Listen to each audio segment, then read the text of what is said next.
and welcome back to my channel, where I talk about things I like or find interesting, because here on the internet, no one can make you shut up. Wow, I really hate this setup, but hopefully within a few weeks I will have a better one. A little while ago, I put out a poll asking what topic I should cover next, and you all picked a deep dive into the lore of my favorite band. Luckily for you, my favorite band has some very entertaining lore. You have no idea what you're about to get into. So, what band are you about to hear me ramble on about for an hour? Why am I telling you? It's in the title of the video. Now, if you haven't heard of Electric Six, that's okay. They're not very well known outside of a couple of songs that were popular in the UK in the 2000s. But they have an extensive catalog of over 20 years of delightful insanity, including songs, music videos, erotic audiobooks, and even a full-length mockumentary. And if that isn't enough to get you interested in a long-form video about a band you've likely never heard of, maybe this picture of Dick Valentine serenading a baguette will. We're going to get into it very shortly, but first, a couple of quick channel announcements. So first of all, I just started working on my BFA. I am taking a full course load of work every single day, and I am completely swamped and exhausted. So, thank you so much for your patience and also for your encouragement. Having videos to make and a little community of people who want to watch them is really cool and gives me something to look forward to, and I really appreciate that. So, I guess my first announcement is I am really tired. The second announcement I have is regarding a couple of future video plans. This video is kind of like my Eurovision video in that it's a personal project that I did just because I wanted to do it. Like, I'm thrilled y'all voted for this one because I really wanted to do it, and it's probably best that I just get it out of the way now. But I wanted to announce that the next couple of videos are going to be more retro pop culture essays. I've got a couple of cool ones that I'm still brainstorming, but the immediate next two in this order are a deep dive into the world of Dinotopia, because Dinotopia is really cool and no one ever talks about it. So that's going to include the original picture books, as well as the novels and the video media, pretty much anything Dinotopia related, we're going to talk about it. And after that one I know that you all are going to be very excited about, I know I certainly am, a complete retrospective of UHF. Honestly, I wanted to save the UHF video for like a subscriber milestone special because I'm just that vain and irritating.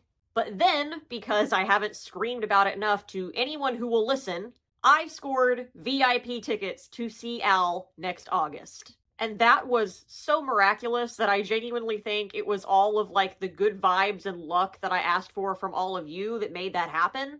So I'm moving UHF up as a thank you to all of you for somehow influencing the universe to make my dreams come true. So, those are the next two videos that I have lined up. I'm hoping they won't take as long as this one did. Maybe I'll be settled into university a little more by then. Maybe I won't be in university anymore by then. I don't know yet. Also, this one was just not easy to research. Anyway, stay tuned for that. And then one more announcement. This one is also Weird Al adjacent because that's just what we do here. I don't know when I'll be uploading this video, so if this is outdated by then, and if my, like, past and present tenses are wrong, I'll throw in an edit and correct it. But I am going to be a guest on the Weird Algorithm podcast sometime this month or next. We're going to be talking about the Weird Al Show. It's going to be really cool. It's going to be really fun. You should go check out the Weird Algorithm podcast, who I have linked in the description. They're a really cool couple of guys. If you're an Al diehard, their show is a really fun and informative listen. Highly recommend. And I'm so honored that they reached out to me to join them for an episode on The Weird Al Show. Again, I have a link to them in the description. I don't know when in relation to this video that's happening, but, you know, I'll keep you guys updated. So, anyway, thank you, Weird Algorithm Podcast. Okay, that's the end of the channel announcements. Back to what you actually came here for. Wait!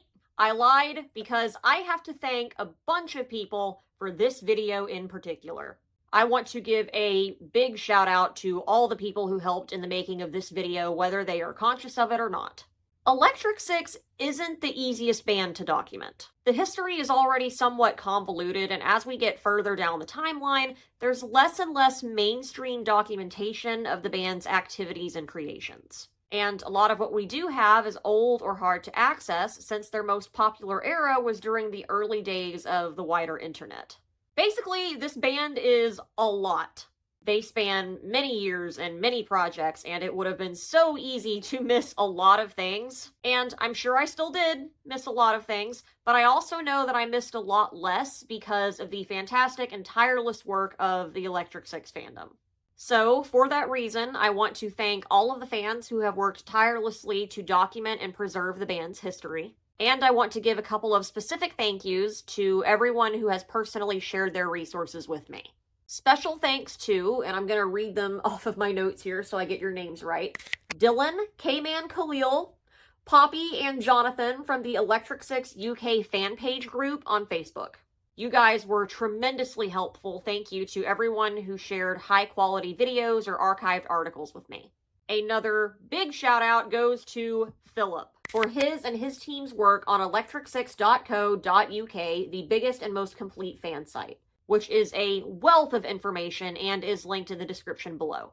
Most of the information in this video that isn't from my personal knowledge or from primary sources is from that site and its archived articles. Thank you so much, Philip. You are doing the Lord's work. And the thank you section would not be complete without a very special thank you to the man himself, Dick Valentine, for sending me his ebook backlog. Thank you so much. I hope this video does you proud, and all evidence to the contrary, I promise I'm not crazy. I just think you and the guys make some cool stuff and more people should know about it. I just think you're a neat guy, and for what it's worth, I promise I have never spoken about you the way I sometimes speak about Weird Al. Also, I feel like I should mention I could not keep up with your output and had to keep editing this script to keep it current. You have to slow down. I swear, you released like an audiobook and another album before this script was done. Why would you do that? But honestly, a huge thank you to Dick Valentine. His podcasts on his Patreon, which I do have linked in the description below and which we are going to be talking about, are a wealth of priceless information. They were tremendously valuable to the research included in this video. Thank you so much, Dick, for always sharing your process with us and for keeping us fed. We love you. Please tell the other guys that their fancy little art pieces are still forthcoming. I have not forgotten them, I promise. Tate's hair is just not easy to draw. And I have no excuses for the other guys. Anyway, so again, one more big collective thank you to everyone who helped with the research to this video. I have specific credits at the end of the video and probably in the description as well. Thank you, thank you. I could not have done this without the help and support of the wider Electric Six fandom. Y'all rock. And as always being like twice, 3 times so far, we'll go with 3 times so far. Thank you for watching. So actually, this time, without further ado, let's get crazy.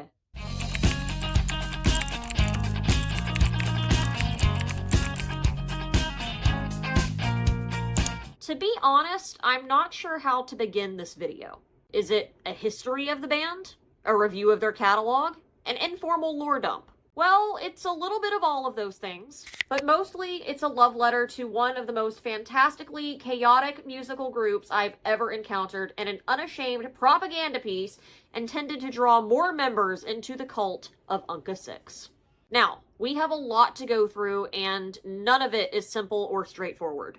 As I mentioned, this band has over 20 years of musical history, spanning over 14 albums, a plethora of music videos, a full-length film, and numerous side projects. Not to mention the revolving door of band members and all of Dick's little projects, which we are going to talk about. A quick little editing aside, because I don't think I mentioned it before and I don't know where I would put it after this. Band members will be referred to the first time they are mentioned using their actual names and every time after that as their stage name or moniker.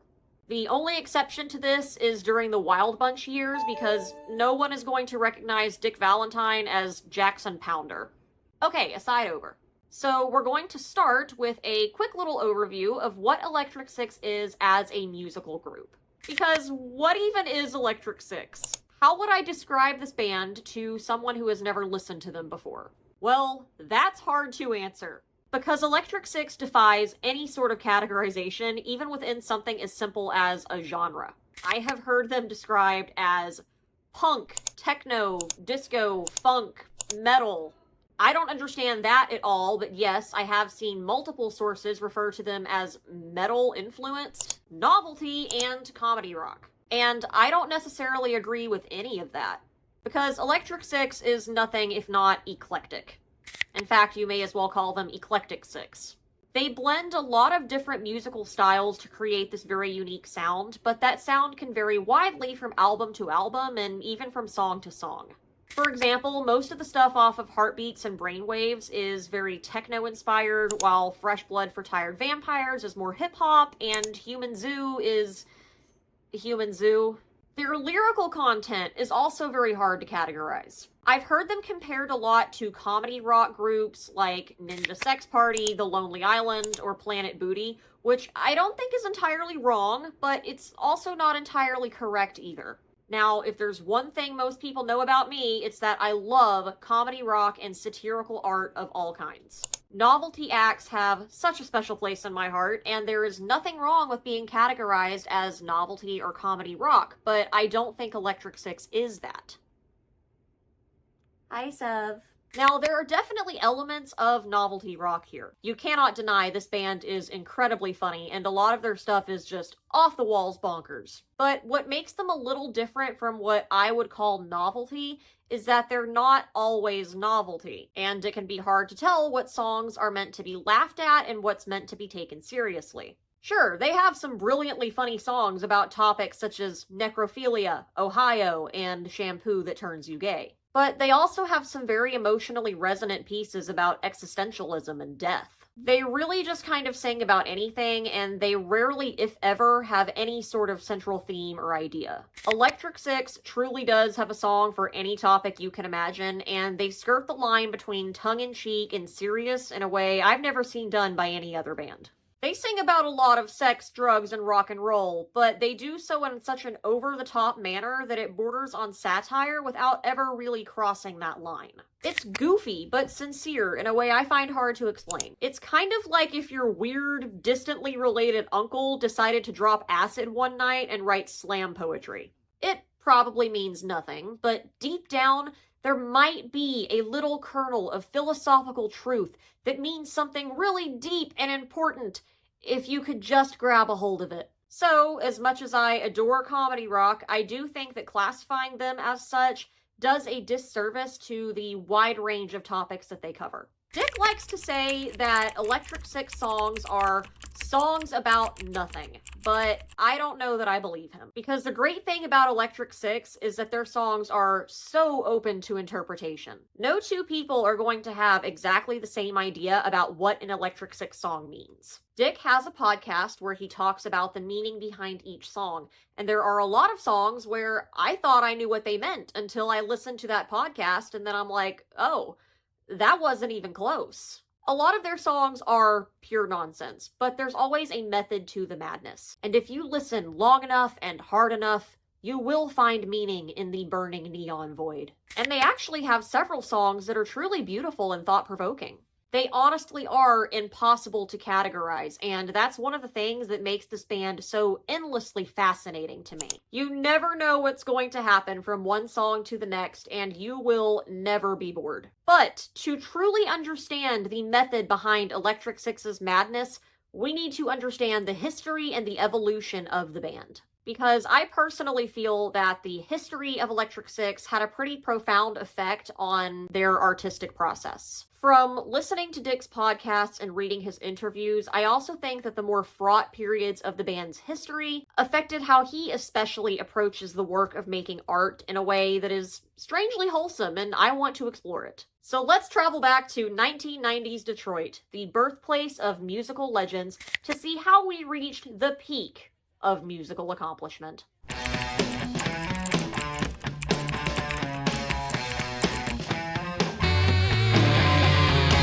Before Electric Six, before Light Up Codpieces and dancing on Freddie Mercury's grave, A man had a dream. The year was 1995, and the place was Detroit, Michigan. Now, Detroit already had a legacy as a cultural landmark in the American musical landscape, boasting a rich Motown and techno scene, but the 90s brought rap and rock to the forefront of the Motor City music culture. New bands and artists were popping up everywhere, and some of them were making it big. And by some of them, I mostly mean Eminem.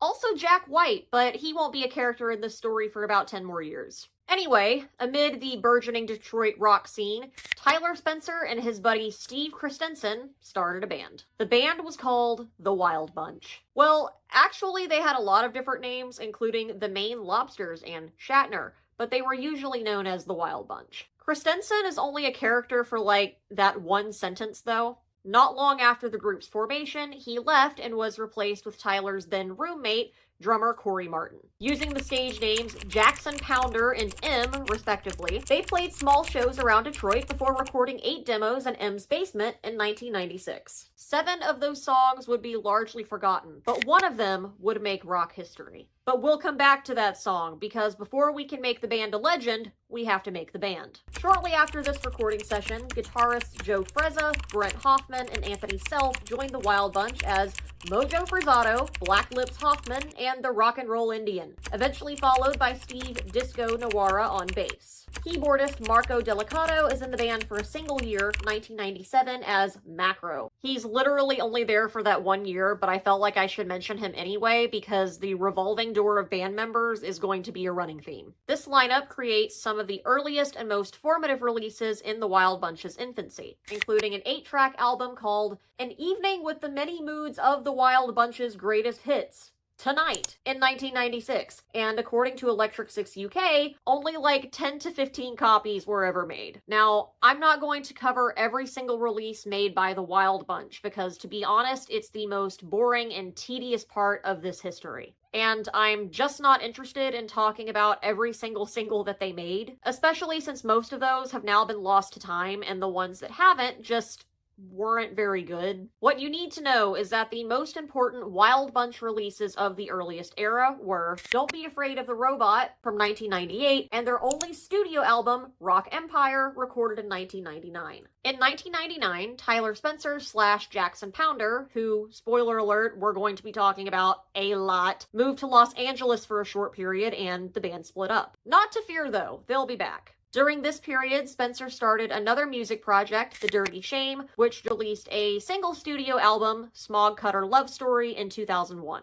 But he just couldn't stay away from Detroit. And later on in 2001, the Wild Bunch was back together with a new lineup and new stage names. The new lineup consisted of Spencer, now known as the soon-to-be-familiar Dick Valentine, M. Cougar Mellencamp, Serge Jobot, and Disco. This lineup recorded the now iconic Danger High Voltage in 2000. Danger was the first single off the debut album Fire, which we're going to be talking about in a bit. The Wild Bunch was picked up by XL Recordings in 2002, but before they could release Fire or any of the singles, they learned that a DJ collective from Bristol, also called the Wild Bunch, wasn't keen on sharing the name with anyone else. So they have to come up with a new band name, and they don't put much effort into it. According to Dick, they were very nearly called the Pretty Boys until somebody put forth the idea of the Electric Five in reference to the 5 members of the band. When someone else said that that sounded too much like the Motor City 5, another person jokingly said Electric Six, and they couldn't come up with anything better. Honestly,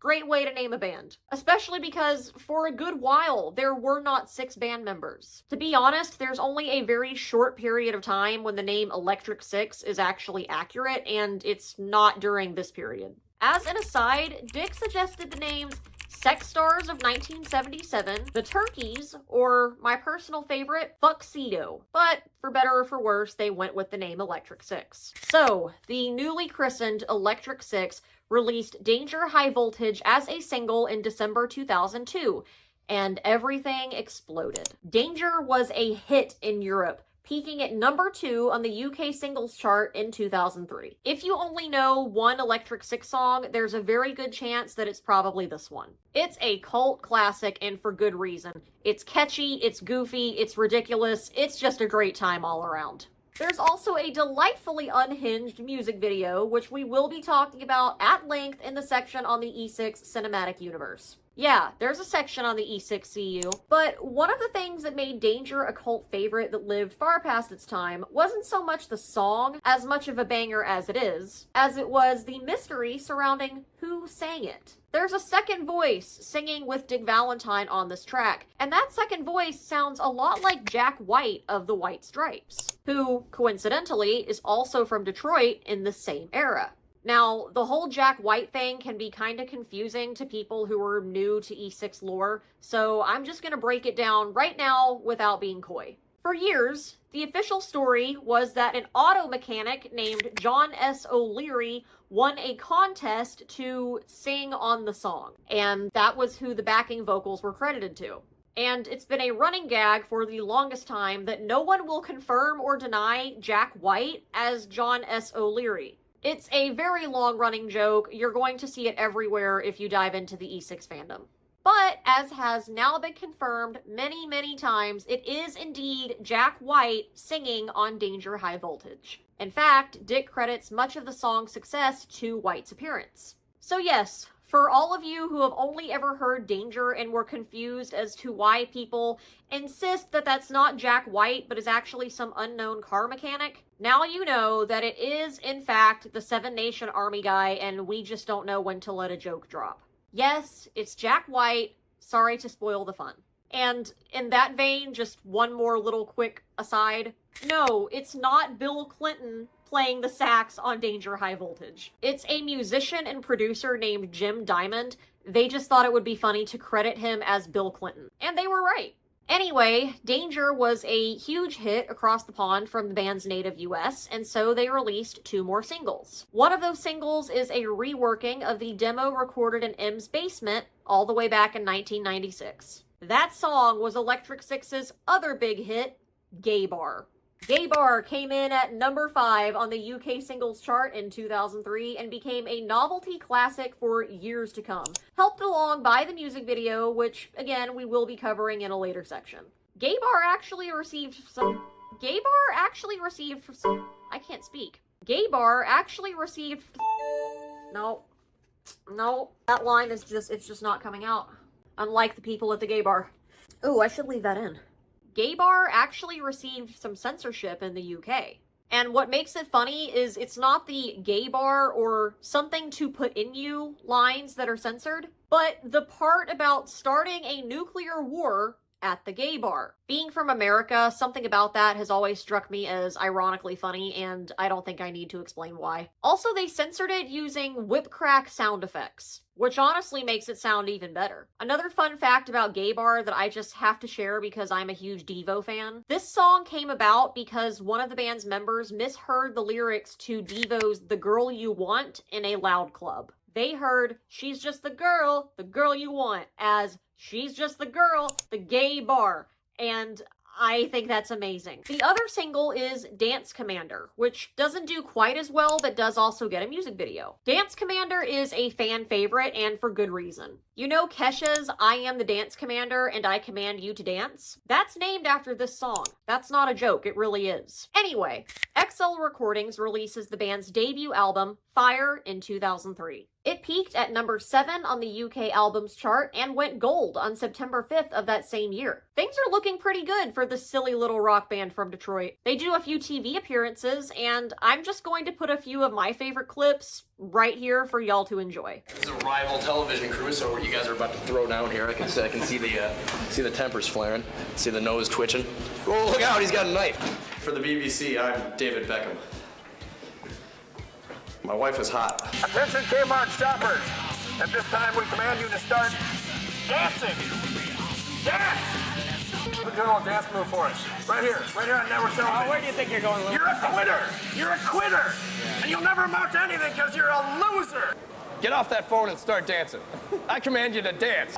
The lights are strong, the orders are in, the dance command. They're even invited to perform on the BBC's beloved Top of the Pops program. Quite the accomplishment. But as often happens with rock and roll legends, there's trouble in paradise. And the bigger they are, the harder they fall. Luckily for us, E6 was never very big, so they don't fall very hard, but still. So, we don't know a lot of the details surrounding the drama and infighting that happened in the band during this period, but we do know that there was drama and infighting, like, a lot of it. According to Dick, certain unnamed band members weren't very happy with him as the frontman being centered in music videos and interviews. Now, don't take my word for it, but this has always struck me as kind of funny because nobody else seems to have a problem with Dick. Like, he seems pretty chill. I really don't know what the deal was there. But there was a whole mess of personal and creative differences, with some members of the band wanting to take things in a more corporate or mainstream direction than others. They were being pressured by their label to essentially make another Danger or another gay bar, and while some members of the band were fine with that,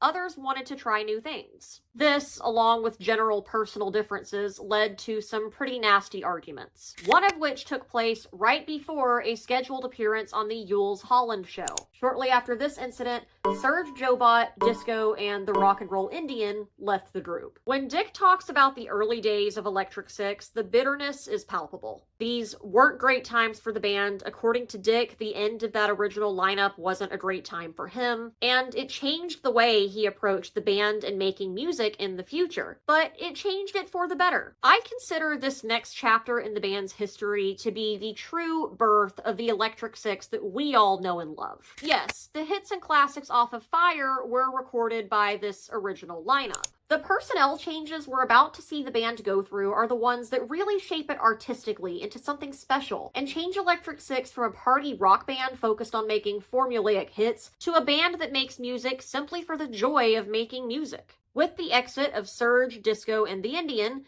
the band is joined by some new members. Keyboardist Christopher Tate as Tate Nucleus, with a question mark at the end, and John Nash, aka Johnny National, aka the White Wolf, on guitar. These two new guys are here for the long haul, and they're also joined by Zach Ships, the Colonel, on guitar, and Chris Peters, aka John R. DeKendre, on bass. I'm pretty sure I pronounced John's moniker wrong. I'm so sorry, John. In 2004, we were blessed with the addition of Mike Alonso, who would later join Flogging Molly as Percussion World, obviously on drums. Now, the lineup changes are not done. Not by a long shot. They are confusing, convoluted, and annoying as hell to research and compile. But, luckily for us, someone on Wikipedia created a very handy little timeline graph of the lineup changes that I will be referring to a lot. Here is that graph. It's probably not the last time you're going to see it. But the good news is that the days of drama and fighting for applause are done.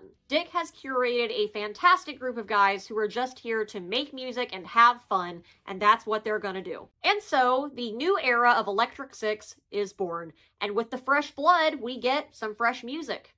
A lot of fresh music. Like, a whole lot. Over 13 more albums, in fact. I say over 13 because the exact number depends on what exactly you consider an album, and I don't want to go back and count everything. So instead, I'm going to give you a rundown of every Electric Six release to date. Strap in, it's gonna be a lot. A whole lot.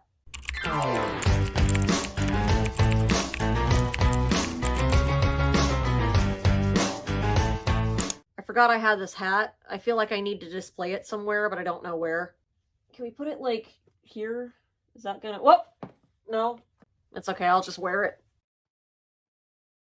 After the success of Fire in 2003, Electric Six was dropped by XL Recordings. Sad. But they're picked up by Warner UK, and under this label, the new and improved lineup releases Senor Smoke in 2005. It was preceded by 2 singles, Vibrator and a cover of Queen's Radio Gaga. We're going to be talking about that music video, don't you worry. And the press that had so adored this band not a year before absolutely hated it. Some guy named John Brainlove from the blog Drowned in Sound had this to say. With this record, Electric Six have completely worn out their welcome and revealed themselves as the substandard rock and roll pastiche/cabaret act we all hoped they weren't. Because, you know, naked pictures of your mother is very highbrow and not cabaret at all. Difficult second album? In a way, in that it's difficult to listen to it without smashing your CD player to make it stop. Damn, John, who pissed in your Cheerios? Adam Mordor? Murder? Murder? Adam Murder. We're gonna go with Adam Murder, because I think that's an amazing name. Adam Murder of Pitchfork said, "What spews from Valentine's mouth is often painfully unfunny and downright unlistenable over an entire album. And you want to be in a joke band, Dick? Fine, then you're going to be treated like you're in one." Were we listening to the same album on Fire? Hunter Felt of Pop Matters said, "This music is in service to crippling lame joke songs about fast food and vibrators." And herein lies the genius of Electric Six. Because while the highly educated and oh-so-smart critics and media bigwigs despised Senor Smoke for being stupid, ridiculous, and, as Felt called it, disposable nonsense, most fans adore Senor Smoke for being the exact opposite. See, there's a very specific type of elevated comedy that I like to call so stupid it's smart. And Senor Smoke falls brilliantly into that category and kicks off what Electric Six is going to be going forward. Fire was filled with stuff that was just dumb. Fun, but dumb. Danger has like 10 words. Gay Bar, while being incredibly catchy, is just plain stupid. But these were the songs that the public and the press were clamoring for more of. So Electric Six looked at that and said, fine. You want stupid? We'll give you stupid. But the stupid they gave us with Senor Smoke was so over the top that it became self-satire without the public realizing that it was satirizing itself. Take, for example, track 11, Boy or Girl. This song starts out by making you believe that it has something to say about society. You're entering a game of losers and there is no winning. But as the song goes on, you realize that it actually has nothing to say, and it knows it, and it's just tricked you into listening to the whole thing looking for a meaning that isn't there. It's brilliant. But it's the kind of self-aware nonsense that, and I'm gonna be pretentious here for a second, most people just don't appreciate. To be fair, you have to have a very high IQ to appreciate Electric Six. We get something similar with Rock and Roll Evacuation, the very first song on the album. At first, this song sounds a lot like a classic off of Fire. It has kind of the same tempo and sound as Electric Demons in Love or Vengeance in Fashion. But Rock and Roll Evacuation hits you with these lyrics that sound like a punk protest song. A really bad punk protest song that doesn't really say anything about society except that we live in one, it sucks, and if we rock hard enough, we can change it. That's dumb as hell. But it's also brilliant because it's a send-up of all these punk bands that act like they're anti-establishment and rebellious and oh-so-anarchist, but are still puppets of the music industry and the record labels, selling you a product and ultimately accomplishing nothing. Mr. President, I don't like you. You don't know how to rock. Really sums up the modern era of punk music in one succinct go, and it's genius. As an aside, Senor Smoke also begins the short-lived tradition of one or two pleasing interludes. Little breaks in the album for short half songs or spoken word pieces. They're actually pretty funny. Now, when people heard this second album, Senor Smoke, one of two things happened. Some of them, like the critics, had the reaction of, "Oh my god, this sucks. It's nothing like Fire, which was dumb enough to dance to and that's all we care about," and stopped listening. The intellectuals, however, heard "I'm a man, not a disco ball," and went, "Oh my god, this guy gets it," and realized that this band had a lot more up their sleeve than just poppy dance tracks. In the words of AllMusic's Heather Fairs, Electric Six finds value in what is supposed to be trash and vice versa, taking aim at and sending up presidents, pop culture, conspicuous consumption, and media saturation. This is the birth of the true Electric Six. Unappreciated, misunderstood, and so stupid that it wraps back around to being brilliant. It's the kind of music that begs you to turn your brain off in order to listen to it, because only then can you really appreciate its underlying brilliance. Too bad the record label didn't agree. Warner UK dumped E6 after Send Your Smoke bombed in the UK. But, luckily for the band, Metropolis Records, which released Send Your Smoke in the US, picked them up when the album didn't totally bomb in America. Because we have taste over here in the good old US of A. And under Metropolis Records, they released Switzerland in 2006, along with the single, I Buy the Drugs, one of my favorites, which they released on the band's MySpace page. MySpace.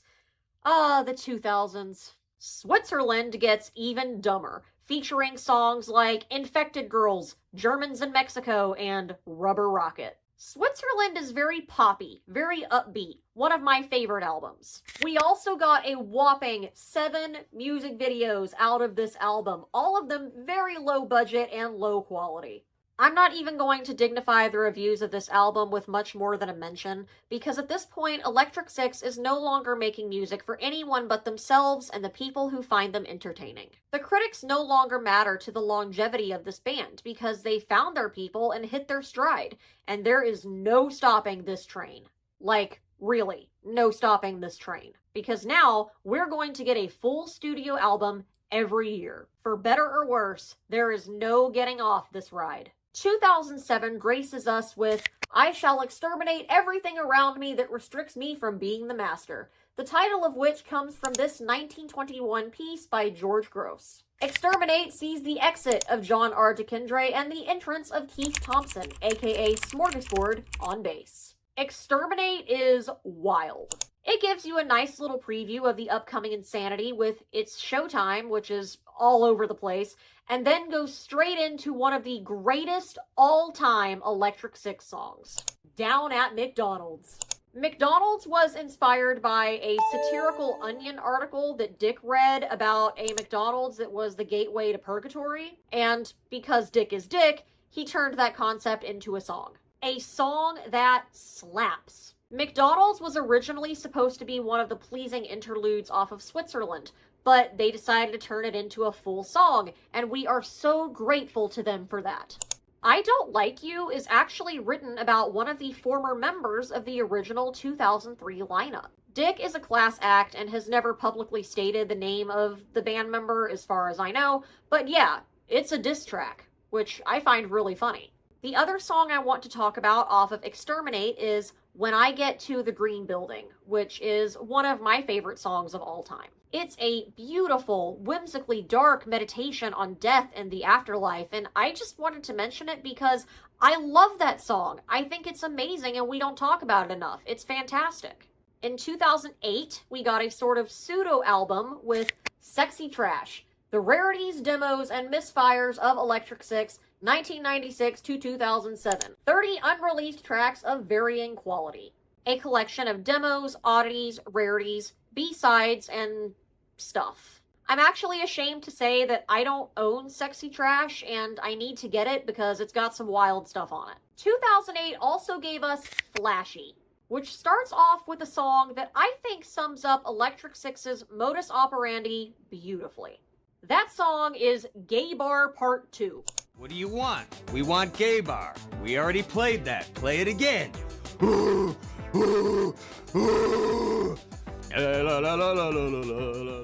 Gay Bar Part 2 is a self-satirizing screw you to everyone who told them that they needed to write another gay bar.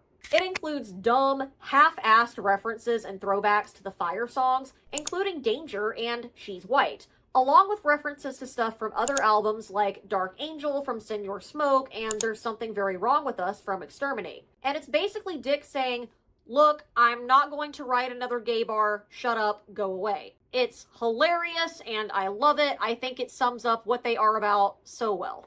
From Gay Bar Part 2 on, Flashy meanders from goofy to sincere to goofily sincere and back again. It's fantastically chaotic. We get the song Graphic Designer, which was written for Dick's wife, who is a graphic designer, and who designed the cover art for Send Your Smoke and Switzerland. Flashy also gives us Watching Evil Empires Fall Apart, one of the most strangely beautiful songs that they've written. If I had to pick one song off of Flashy to recommend, it would be that one.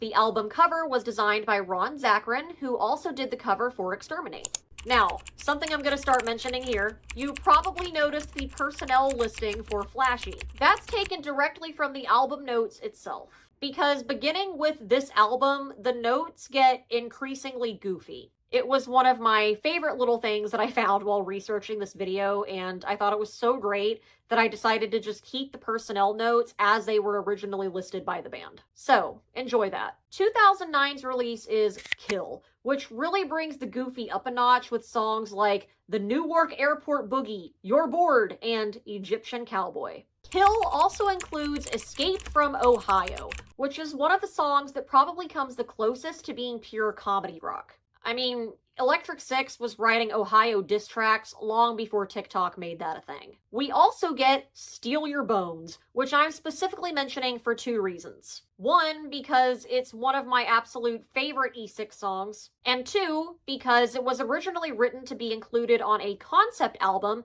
that Dick was planning about cloning. I am desperate for him to make that album, and I'm so sad that we never got it. So Dick, if you're watching this, I am once again begging you to complete Copies of a Man. Speaking of planned concept albums, Zodiac from 2010 was originally intended to be a concept album where each song was about a different zodiac sign. But that's not exactly what happened. They kept the name, and the press release for Zodiac gives you the impression that that's what it is, but it's not at all. In fact, the one song that was written to follow this theme, Typical Sagittarius, wasn't even included on this album. I am going to read you part of the press release for Zodiac, though, because I think it gives you a good idea of what you're in for with this album in terms of sense of humor. They're starting to spiral towards what I would call their surrealist era. Things are about to get very weird. We are naming our record Zodiac in order to double your chances of survival.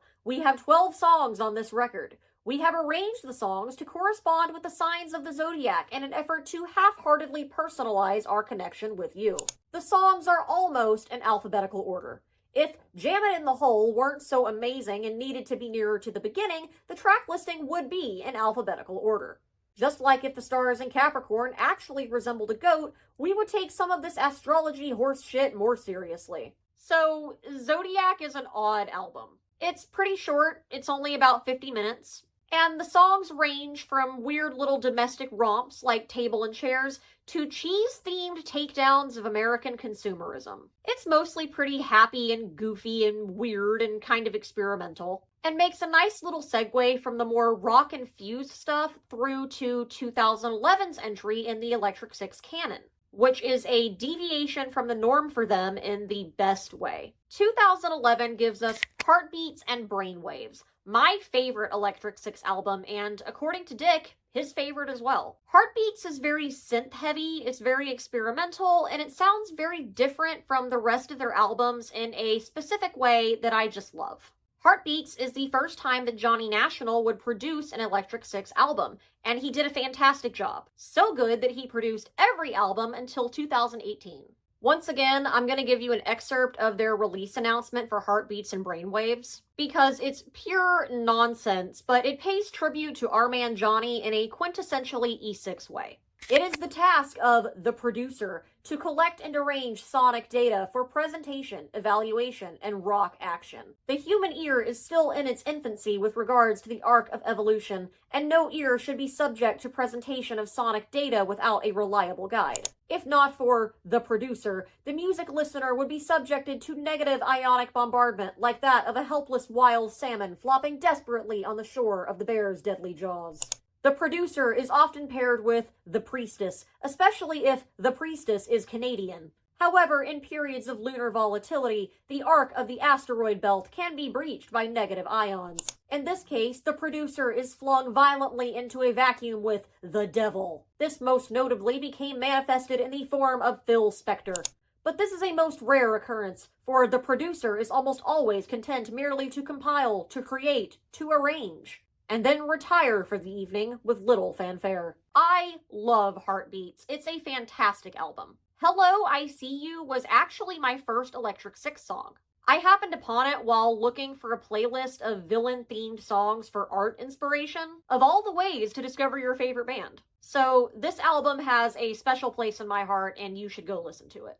In 2012, the Colonel left the band and was replaced by one of my personal favorite band members, Dave Maloche, aka Dave. I've always had a soft spot for Dave. He seems like a fun guy. So, welcome Dave! You've got a busy year. Because in 2012, Electric Six released a live album called Absolute Pleasure, which used recordings from shows in Minneapolis and Chicago. Now, normally, I hate live albums. I don't see the point. It's like, oh, why listen to the song that you love in the proper cleaned up format when you could listen to it through a grainy sound system with a bunch of drunk guys screaming off key over the band? But that was before I listened to Electric Six playing live. See, with Electric Six, you don't just get a concert. You get someone's drunk uncle spouting nonsense in between songs. That someone's drunk uncle is Dick Valentine. Dick's random commentary in between songs is probably the best part of an Electric Six live performance, and I don't say that lightly because these guys are powerhouses live. And getting to hear him say crap like this... Without my drummer, we would be literally nothing. There have been other drummers before him. Mac Hine, replacement drummers, drummers from other dimensions, perverse universes. But my drummer has been here for the long haul. My drummer is on the drums and you will salute him tonight. For he is the first and only drummer to play on a live record. Not surrounded by live in-person bar ambiance where you can actually hear his nonsense is a blessing. This is possibly the only live album I will listen to deliberately. It's fantastically well done, and you get a good 70-75% of the chaotic energy you would get in person at an Electric Six concert, which is about the best you can expect. I'm going to be talking specifically about Electric Six live concerts here in a little bit because they are an experience all their own. And if this video is going to serve as unashamed cult propaganda, then I'm going to need to teach those of you who will leave this video looking for an Electric Six concert to go to some of the things you'll need to know. But that comes later. Sit tight, be patient. I'm going to teach you the Commodore Wang, don't worry. So, with Absolute Pleasure, you get a concert experience in the comfort of your own living room and a comedy routine. It's so good. They really blessed us with this one. I also feel the need to mention that with Absolute Pleasure, you get to see how talented this band actually is.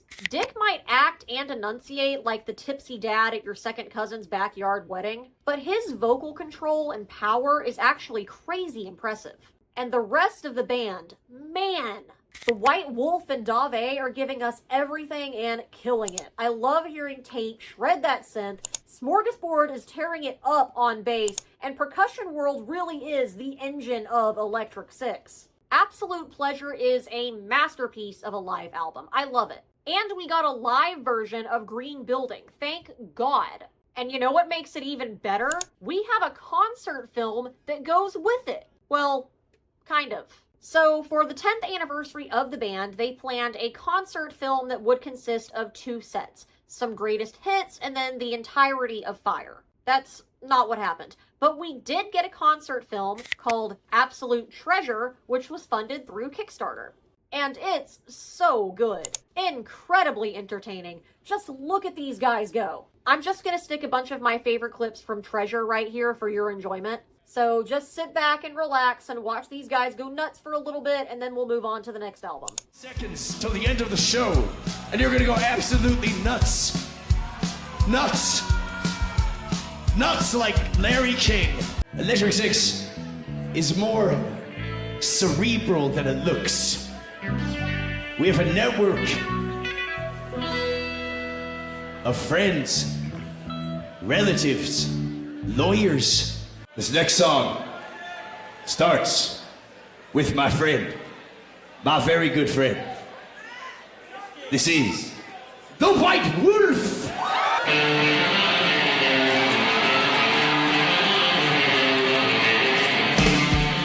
2013, 10 years since their first album, and these guys are still going strong with Mustang.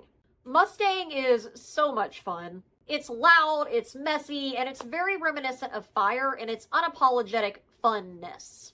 The one bit of trivia everyone loves about Mustang is the amazing typo on the album cover. One day, I fully plan to recreate this jacket complete with the typo. I love it. Mustang has some really weird songs. I think it's possibly the most unhinged Electric Six album, which is saying a lot. Adam Levine and Late Night Obama Food are just, what is going on? Show Me What Your Lights Mean is a major bop, and New Shampoo, baby! Y'all, New Shampoo is the one song I am holding out for a music video for. I realize this album is over a decade old, but I would die for a New Shampoo music video. I wouldn't be able to watch it because I'd be dead, but it would exist in the wake of my demise, and that would be enough for me to be able to rest peacefully. New Shampoo came about when Dick got tired of people asking about the supposed gay subtext in Gay Bar. Because, guess what? Gay Bar actually has nothing to do with being gay. That's what makes it funny. So he decided to try and write the gayest song he could come up with, and that song was New Shampoo. If you don't love this song, you're lying and I don't believe you.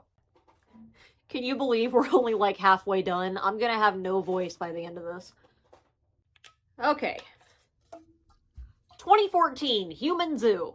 Dick says Human Zoo is the strangest Electric Six album because it's more of a weird EP of just disconnected stuff.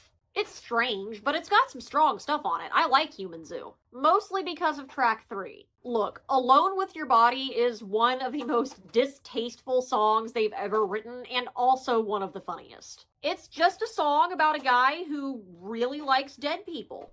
But, come on. Look at these lyrics and tell me that's not completely hilarious.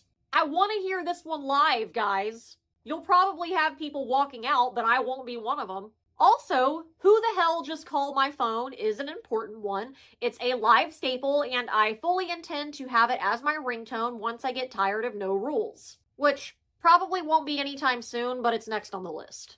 Another fun bit of trivia for Human Zoo, Worst Song Ever is apparently about the movie Sphere from 1998. I've never seen it, but according to the song, I haven't missed anything.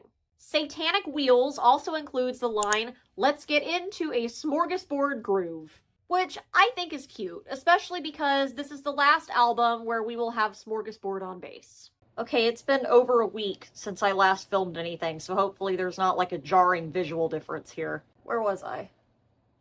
Okay, 2015. 2015 gives us 2 new releases, Mimicry and Memories and Bitch, Don't Let Me Die. Mimicry and Memories was a 2-disc Kickstarter campaign. The first disc, Memory, was a collection of covers.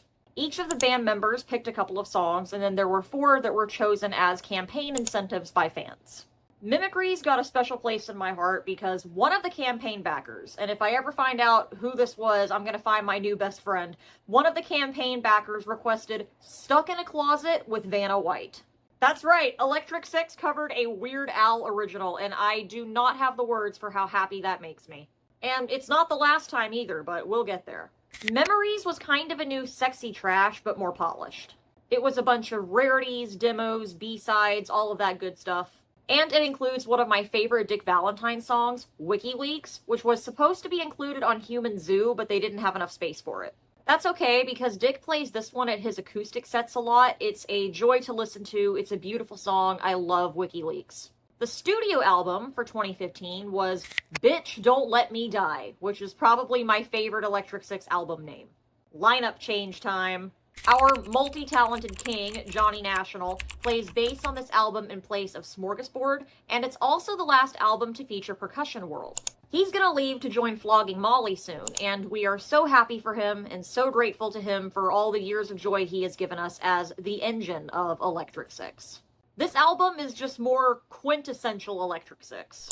There's some borderline social satire in Kids Are Evil and Big Red Arthur, pure nonsense in $2 and When Cowboys File for Divorce, and some surprising sincerity in Take Another Shape. And, of course, the classic Roulette, the theme song for Roulette Stars of Metro Detroit, which we are going to be discussing at length in the section on the E6 Cinematic Universe. Don't you worry about that. Great album. Love Bitch Don't Let Me Die. It's just pure fun. 2016. Fresh Blood for Tired Vampires. The title of this album refers to our two new members, Matt Tompkins, aka Rob Lower, on bass, and Noah Apple, aka Two-Handed Bob, on drums. Fresh Blood for Tired Vampires stands out stylistically from the others. It's got some of the best instrumentation in E6 canon, in my opinion. Mood is Improving and Greener Pastures are just so smooth.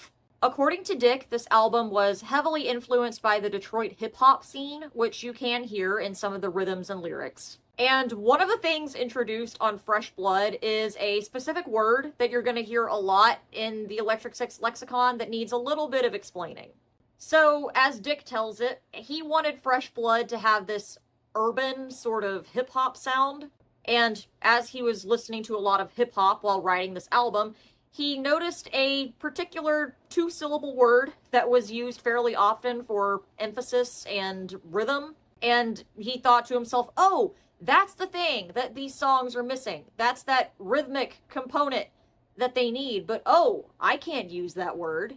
I'll have to come up with something else. So, in place of this word, he came up with the word blocka, which is a shortened form of Dick Blocker. So, scattered throughout Fresh Blood for Tired Vampires, whenever Dick needs to add like a little bit of punctuation or a little bit of emphasis to something, he'll just go blocka. It's ridiculous. It's so stupid. It's especially prevalent on Mood is Improving and I'll Be in Touch. It's like, it feels like every 30 seconds he's just going blocka. I love it. It's so stupid. So we can thank or blame Fresh Blood for Tired Vampires for introducing blocka to the world. 2017 is another multi-release year. We get a new Kickstarter campaign, You're Welcome, another 2-disc set consisting of covers and live songs. There was also a karaoke CD included in this, which I find really funny. I mean, just imagine you show up to some guy's party and he's gonna have karaoke, and he brings out the karaoke machine and he puts the CD in, and it's just a bunch of Electric Six songs. And it's not even the songs that people know. Like, Danger, High Voltage, and Gay Bar are not on this karaoke album. It's stuff like Dance Pattern and Formula 409. I mean, I think it's awesome. I'd go to that party. I'd probably host that party. I just think it's funny. Oh, that'll look good on camera. The studio album for 2017 is How Dare You. The band is between drummers for this album, so we have Todd Glass filling in. Thank you, Todd.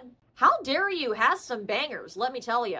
I was looking through the album on my iTunes while making notes for this video, and I was actually surprised at how many of those songs were on my favorites list. Arrive Alive is a beautiful song. We get some indignant growling from Dick on dark politics and the title track. And A Quiet Man deserves a mention purely for how incredibly funny it is. It's one of my favorite weird little story songs. It's so stupid and so funny, especially the way Dick, delivers it. A Quiet Man is basically about this guy who works on an oil rig or something to that effect, and he sees something one night that he's not supposed to see. We don't actually find out, what that thing is, but he sees something he's not supposed to see, and the rest of the song is him just saying, I'm not gonna say anything about it. I didn't see anything. I'm just a quiet man. I'm a quiet man. Don't send the government after me. but it's delivered as if it's open mic night at a bar, and it's fantastic. I love, love, love A Quiet Man, and I think we don't talk about that track enough. How Dare You also had some really great promo pics, courtesy of Dick, so enjoy these. 2018 is a great year. First, it's time for some more Kickstarter releases. We get A Very Electric Sixmas and Chill Out, a double release that included a Christmas album and then a series of scaled back recordings. So this Christmas album drives me nuts because I can't find it anywhere. It was only available through the Kickstarter for a very short time, and I wasn't aware of Electric Six when this Kickstarter was going on, so I missed out on it, and I have never heard this album. Which breaks my heart, because I have seen the track list, and according to the track list, this is possibly the greatest Christmas album of all time. We've been doing this a long goddamn time, but we haven't done a Christmas record yet. You know what? Now's the time to do it. Why don't you finance our Christmas record? We're going to do 12 to 17 of your favorite Christmas songs. Songs about decking the halls, songs about Buddhism, elves, warlocks, the Christmas season. It's a time to spend with your family, and your family is now Electric Six. It's exactly what you would expect from an Electric Six Christmas album. It's all covers of the most insane Christmas songs they could find, including Christmas at Kmart, Don't Shoot Me Santa, and, wait for it, The Night Santa Went Crazy. That's right, they covered Weird Al, not once, but twice. And I have yet to hear that recording. Could the world be any more unfair? Boys, I am begging y'all to re-release this album. I promise it would do numbers. Mostly numbers for me. I will buy every copy you make and distribute them as a show of peace and goodwill towards men. Also in 2018, we got one of the best Electric Six albums in my opinion. I love this album. It is a standout in a catalog that is already fantastic. Bride of the Devil. The laundry right now, so you're getting my limited edition Panic shirt instead. But I do have a Bride of the Devil shirt, which you probably saw like 2 minutes ago. Bride of the Devil sees Tate Nucleus taking over as producer, and he does a phenomenal job. I just can't say enough good things about this album. Bride of the Devil is a lot more hard rock than their other stuff. It's very polished while still being dark and chaotic, and it's perfection. It starts with a full-on audio assault with The Opener, which was written to be like an opening song that they would perform at the beginning of concerts. But ironically, they don't perform this song live because it shreds Dick's vocal cords. But it's a great way to start off the album. Bride of the Devil is full of gems. The title track and Hades Ladies have some of the best guitar that Dave and Johnny have ever given us. Full Moon Over the Internet and Daddy's Boy are classic Dick. Goofy humor that's got something to say, even if he claims they're songs about nothing. This is also the shortest Electric Six album at only 11 tracks and 35 minutes. But that's okay, because it's a magnificent 35 minutes. Oh, and we get another lineup change, I think. Ray Cubian joined the band as Hypercube Bonanza sometime in 2017 or 2018. I'm not really 100% clear on when. But anyway, we've got a new member. So give a big welcome to Hypercube Bonanza. The band took a short break from making annual studio albums for a couple of years. They focused mostly on touring, and then COVID hit, and we all know what that did to the music industry. But Electric Six has been through it before, and a little thing like a worldwide plague isn't going to stop them. During COVID, the band released a fantastic little single called Panic. And oh, what is this? They also did a series of live stream concerts during COVID that I will be talking about in the section on the cinematic universe. I attended all of them, and they were fantastic, and they deserve their own little portion. But anyway, for obvious reasons, the band took a break from the whole album a year thing for a little while. But in 2021, we got Streets of Gold, a collection of covers that I really enjoy. They covered some of my favorites on this album, including Alice Cooper, Talking Heads, and Fleetwood Mac, but they put their own little Electric Six spin on things. We also got re-recordings of Danger, High Voltage, and Gay Bar, which, I'll be honest, I don't really care for as much as I do the originals. I don't like the mix as much, but I'm also not alone in that, so. And now, at long last, we come to the last, but hopefully not final, Electric Six studio album, Turquoise, released last year in 2023. As of the making of this video, Turquoise is actually the only Electric Six album I have a physical copy of. I don't really know how that happened. You know what? We'll just prop Turquoise up while we're talking about it. There we go. But before we get to talking about Turquoise, lineup change! Herb S. Flavorings joined the band in 2020 on bass, and he also replaced Dave on rhythm guitar in 2023. Hypercube Bonanza left in 2021 and was replaced by Dr. J on drums. Bringing our current lineup, I think, unless there have been more changes while I was making this video, to Dick Valentine, Johnny National, Herb S. Flavorings, Tate Nucleus, Dr. J, and, oh, is that it? Yep, that's it. Although that's not including some of the traveling members, like Clown Loudman and Rick Shapel. Okay, Turquoise. Turquoise is a great album. It's bright, it's fun, and the title track is one of my favorite Electric Six songs ever, paying tribute to the conspiracy-minded wackiness that came out of the COVID era. Like, the whole song is just one big, like, conspiracy joke. It's a fantastic song. The song was heavily inspired by David Icke. If you know who David Icke is, that should tell you everything you need to know about this song. Other standout tracks include Staten Island Ass Squad, it's just classic Electric Six camp, and Child of Hunger, which is just over-the-top Dick Valentine drama. Now, sadly, Dick has said that Turquoise could very well be the final Electric Six album, which, while that's very bittersweet if it's true, I think it's deserved.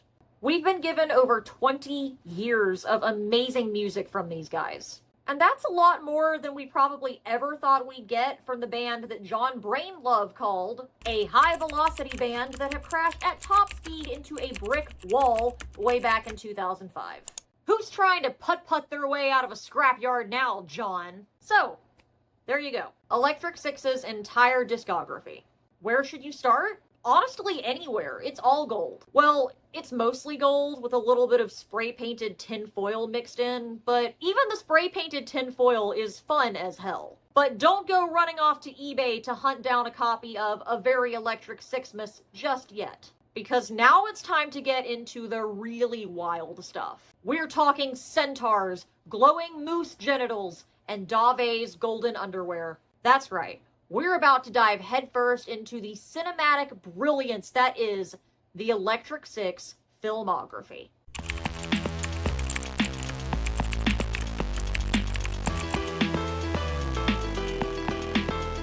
The Electric Six cinematic universe isn't as brilliantly bad as you're expecting. It's much worse. We're gonna start off with the music videos because that's the logical place to start. I'm going to try and do these in album order. Fair warning, I did try to find the highest quality versions of these that I could, but that was a hunt I was really not prepared to go on. Look, this band might as well call itself Electric 240p. They hate uploading anything in high quality, so I apologize for a lot of what you're about to see.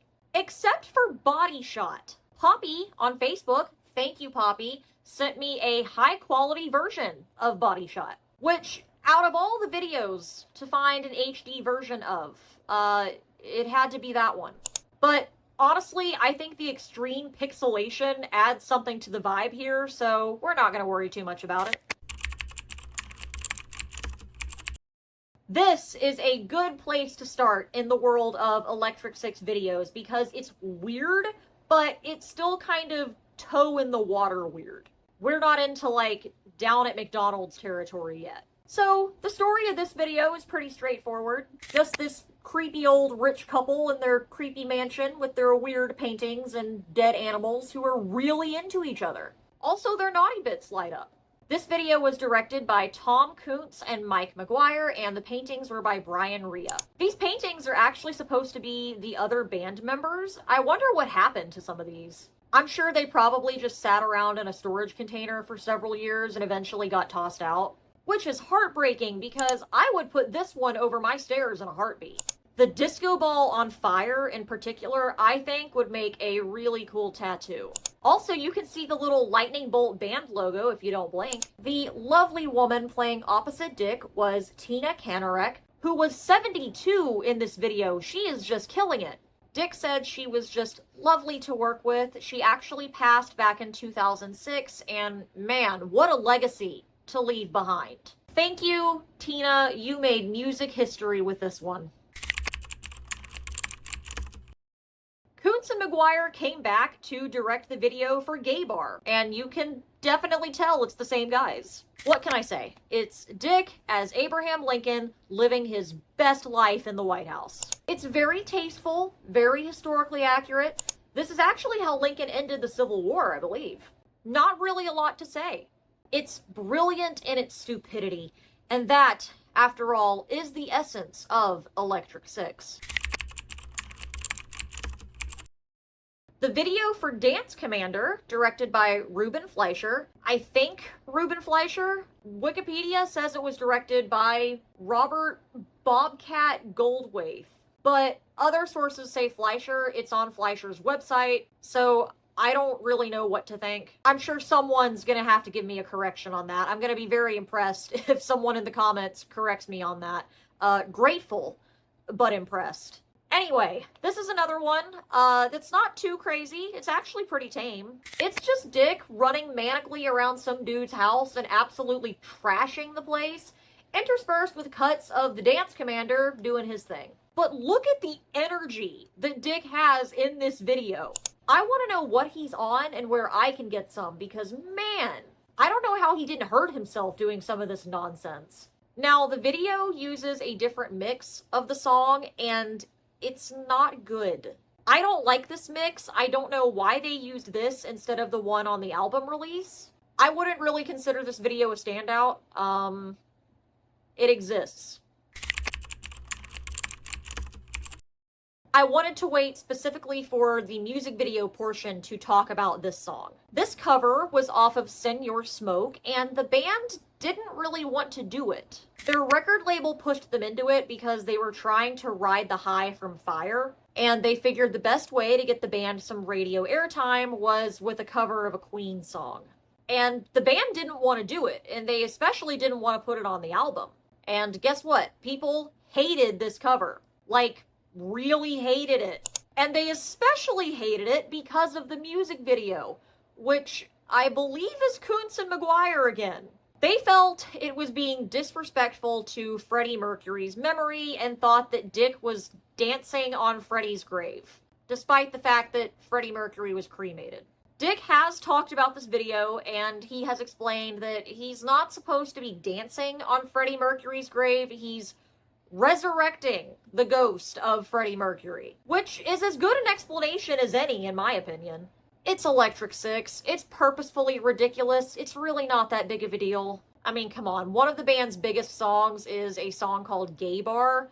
I think y'all are being a little bit too serious about this. I think Freddie Mercury would get a kick out of this. This seems like the kind of thing he would love. Also, Brian May said he liked it, and that probably counts for something. Speaking of Brian May, the Poodles kind of look like him. I don't know if that was intentional or not. Probably not. It's still funny.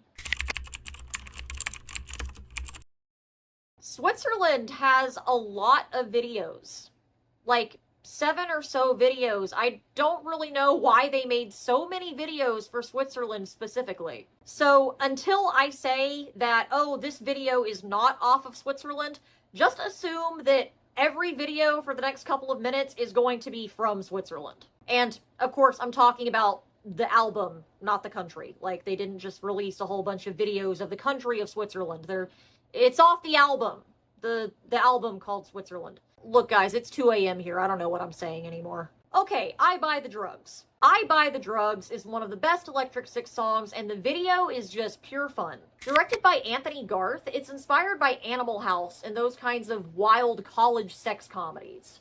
Each of the band members gets their own little intro, which I always love. We get to see other guys besides Dick for a change. Move out of the way, Dick. We want to see the white wolf in his natural habitat. We want to see Tate trying to play some sweet synth while these women are grinding all over him. Give the people what they want. Now this is a great music video. We get Dick wearing this jaunty little ensemble and playing acoustic guitar, despite the fact there is no acoustic guitar in this song. Dudes in hazmat suits cleaning the beach. Then we just go all around the world cleaning and playing acoustic guitar. Then we increase the power to a higher level, and then we go to hell. It's a pretty good visual approximation of an Electric Six song. It's total nonsense. The visuals have nothing whatsoever to do with the lyrics, or even the sound of the song itself in this case. And that's how we like it around here. This is an outlier in that there's almost nothing to say about this video, actually. It's a bunch of people in a nightclub. I think it's a couple of rival gangs getting into a dance battle. So really, I guess this is the Electric Six version of West Side Story. This is what the breakdancing at the Olympics wishes it was. Ray Gun could never. Not a bad one, not a great one either. It's just not wacky enough for me, personally. But that's okay, because Rubber Rocket is pretty fun.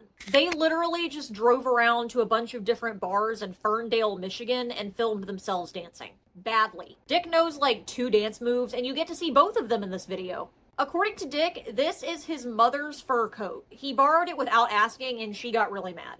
Love that for him. This is not the only Electric Six video to make heavy use of retro phones, but we'll get to that. This is, however, the only one to have the chair from Pee-wee's Playhouse. The Mr. Woman video, directed by Chris Kaczor? I'm gonna go with Kaczor. Isn't one of the best in my opinion. It's nonsensical in a boring and kind of repetitive way. I don't have a lot to say about it. I think the end is fun, but that's really about it. Moving on. This is one of the best music videos. It has a much darker tone than anything else they've made, with a great twist ending.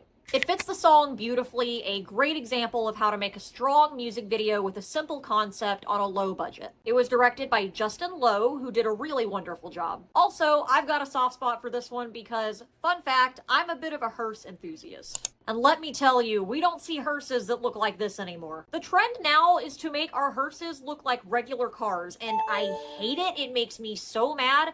I have a lot of very strong hearse-related opinions, but my point is, we don't see hearses with those classic sharp angles and traditional carriage anymore. And I love this video for the simple reason that they used such a lovely hearse. Also, it's a great video. I really love this video. The last video from Switzerland is Chocolate Pope, which is one of the pleasing interlude songs. It's one of the few animated music videos they have done by Brian Oakes. It's very short, very weird. There's a cartoon version of Ringo Starr in it, and he turns into a rocket. Speaking of animation, and of Brian Oakes, he also did the video for It's Showtime. I relate very strongly to this angry little dude with his clarinet. This is exactly how I look when I try to play an instrument, just filled with rage. There's an overlay of the Chocolate Pope video halfway through, so we get Ringo Starr again. I get the feeling that Brian Oakes was very active on Newgrounds back in the day. This video perfectly encapsulates what it feels like to listen to Electric Six. I cannot explain a single thing that is happening in this video, and that's how we like it around here. Dick is a centaur. He has a high fade. He's juggling Big Macs. There's a censored parody of Ronald McDonald getting crunk back here. This is the greatest fast food-related centaur party in the history of fast food-related centaur parties. I love how they have these women eating burgers, but they're censored with pixels for maximum comedic effect. It's brilliant. Also, under the YouTube upload of this video, I found a comment from someone saying that their kid had chosen to analyze this song as part of a school project, and they decided it was about blind faith in corporations and cults of personality. And after listening to Dick say that he got the idea for this song from an Onion article about a purgatorial McDonald's, that just sent me. It's a great example of people trying to find meaning in songs where there is no meaning to be found. Being like, oh yeah, this is so deep, this says something about our society. And then the band just being like, yeah, no, it's literally about a kegger at a McDonald's. I love that. The video for Formula 409 sees the return of Anthony Garth, who, if you remember, also directed the video for I Buy the Drugs. This video has a plot, and it's a doozy. One by one, the band members are kidnapped by these dudes in cheap dino masks who force them to undergo brainwashing and drug-fueled conditioning and then force them to clean the streets. Sans pants. I would love to know what they told the people who were walking past where this video was being filmed. Like, what reaction did innocent passersby have to this pantsless guy in a cheap feather boa scrubbing the roadway? Did they have to explain this to anyone? And if so, what did they say? Also, this dog apparently did come very close to actually biting Dick's dick off. Like, that was not scripted. That was real. Dick said it was very scary, which I can imagine. Also, there's an accordion in this video. Yay, accordion! Making Progress is a more sober song, and the music video is similarly less goofy than their other music videos. It's still weird, but it's not like hyper unhinged weird. It's a claymation video directed by Alex Bishop and Greg Johnson, and the YouTube upload description also credits Sarah Hall with some of the claymation. I like the little alien with the E6 drum kit. I think that's really cute. I'm not 100% certain, so don't quote me on this, but I think this may have been one of the fan-made music videos that the band officially accepted as part of their music video canon. If you're a Weird Al fan, you're probably familiar with the concept of artists encouraging fans to make music videos and then sometimes working with those fans on official projects. Well, Electric Six does this too, on a smaller scale, of course, but they love fan-made videos. There's one of New Shampoo using retro shampoo ads. If I can find it, I'm gonna link it below because I'm very fond of it. I love it when artists encourage fan projects. It always makes me happy. What am I supposed to say about the Body Shot video? So, first of all, huge shout out to Poppy on Facebook for helping me find this video. I don't actually know how much of this one I can show on YouTube. I may just have to loop the same very short sequences over and over to fill space here because it will get me flagged immediately. It's not a bad video by any means. It's actually hilarious. Director Nabil Elderkin did a really great job. It's a very Terry Gilliam-esque mess of body parts. Once it gets going, there is just no stopping it. It pokes fun at over-sexualization by making it as ludicrous as possible. And look, my asexual ass is totally on board with anything that makes fun of society's obsession with sex. It's actually very well made. It's just, if you get caught watching it, please don't say that you heard it through me. Seriously though, this one is extremely unsafe for work. It's a great bit of satire, but please be warned if this is something that you should not or do not want to see, it's all there. So, I take no responsibility for that. Finally, a video that doesn't top out at 360p. This is the only video we got for Heartbeats and Brainwaves, which makes me a little sad, but it's directed by Justin Lowe again, which makes me happy. So the title card of this video is a callback to the inspiration for the song. Dick saw this giant neon purple sign that said Psychic Visions, and he thought it was hilarious, so he turned it into a song. This is a fun and educational video about the dangers of buying psychedelics from teenagers on the sidewalk. Dick gets beat up at the beginning, then he wanders around drunk until he pays these very trustworthy children $20 for some psychic visions. He crawls through this beautiful little cardboard tunnel and has all these visions, like this dancer lady who tries to choke him out, and then he almost has to marry this girl with no mouth, and then he gets into an underwater brawl with these friendly looking guys. And then he crawls back out of the tunnel, and these kids are so proud of themselves for traumatizing this guy. Also, the priest was played by Chris Funk of the Decemberists. So, pretty cool video all around. This one is really straightforward, but really fun for a number of reasons. It's a great song off of the album Fresh Blood for Tired Vampires, so we get gratuitous use of the word blocka, which is always a bonus. The video is a cover slash parody slash whatever you want to call it of the video for Billy Joel's Sometimes a Fantasy, which I find hilarious because it's so low effort and low budget, but they're clearly having fun, and I love that for them. Now, the really cool thing here is that Dylan Vaughn, who shot this video and is also just a super nice guy, was selling the phones used in this video. And because I have strange standards for what I will spend money on, I bought them.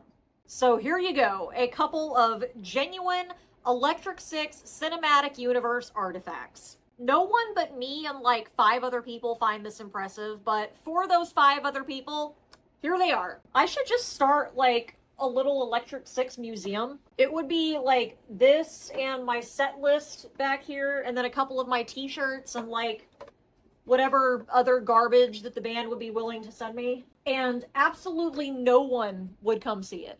Honestly, I love these phones regardless of where they came from. They're just really cool. I know it is actually possible to hook up your cell phone connection to these classic landline phones. I just don't know how to do it or if these even still work, or I would. Because I love this one. We used to have a phone exactly like this when I was like a little kid before answering machines became digital. Like this still has the, yeah, see, you've still got where your answering machine would go. They're just super cool, and I love having them on my little shelf over here. Thank you again to Dylan, also for offering to send me the HD files for this video. I really appreciate it. Okay, I've talked enough about old phones. Back to music videos.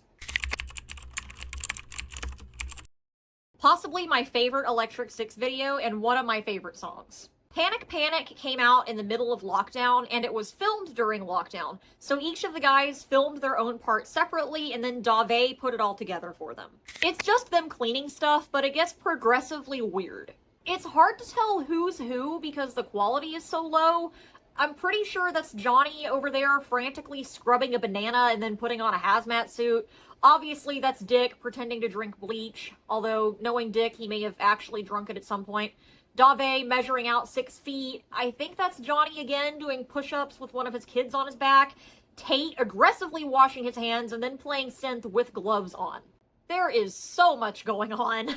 Dave is very much me when I'm editing videos, a combination of annoyance and scrolling through your phone instead of working. Something about this video in particular is very charming. I think a lot of it is the time period it came out in. Electric Six was very active during COVID.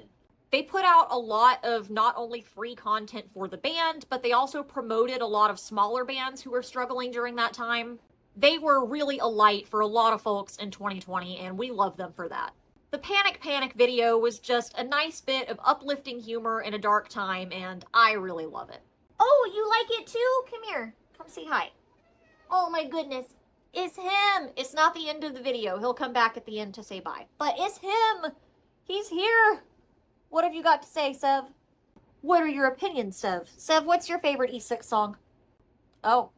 Okay, that's not the one I would have picked. But, you know, you do you.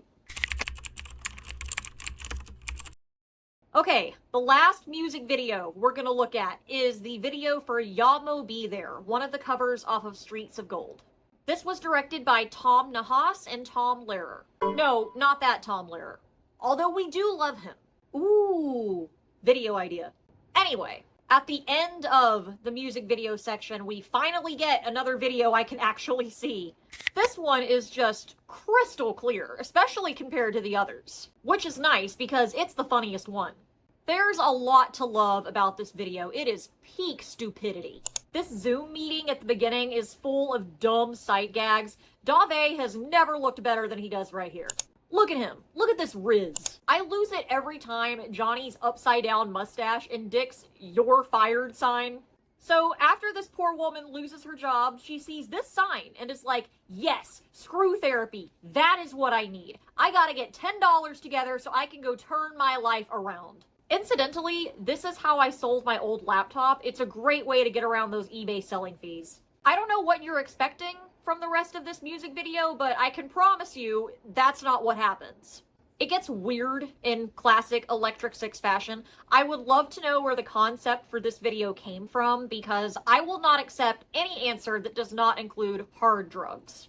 It's a great video though. Y'all need to release the acapella gay bar riff ringtone that we hear in the beginning and also these Dick security shirts.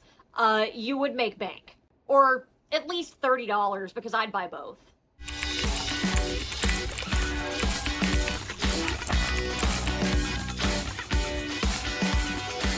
Okay, now it's time for the real fun. The Electric Six cinematic universe doesn't just include music videos and live shows. It also includes a feature-length film. That film is Roulette Stars of Metro Detroit.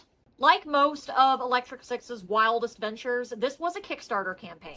Hi, I'm Dick Valentine. And I'm Dave of Electric Six. Go ahead and visit our Kickstarter campaign for our new reality fantasy show, Roulette Stars of Metro Detroit, a 45-minute to 60-minute action-packed pilot for our new reality series. I understand that there may be a fight scene between me and you. Come on.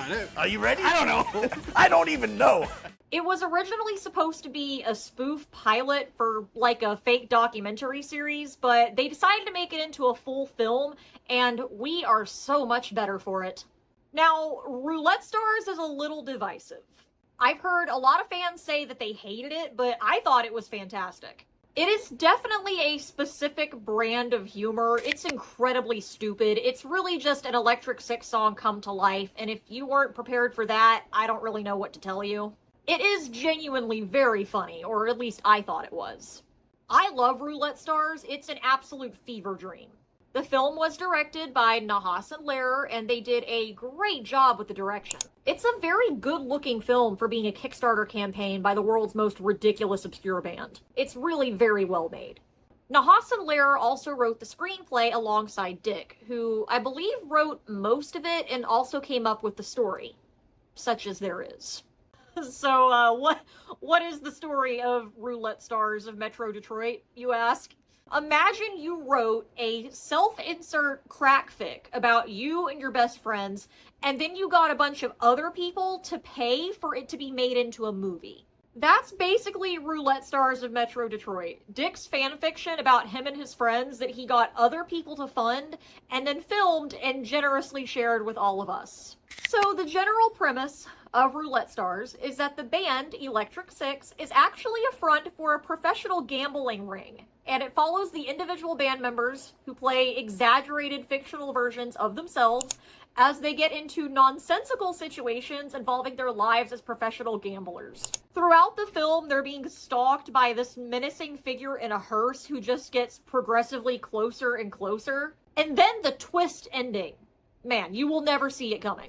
It's a classic tale of hedonism, hubris, and heartbreak, with a lot of concert footage. I feel like the best way to explain this film is to give you a general rundown of each of the characters. So hold tight.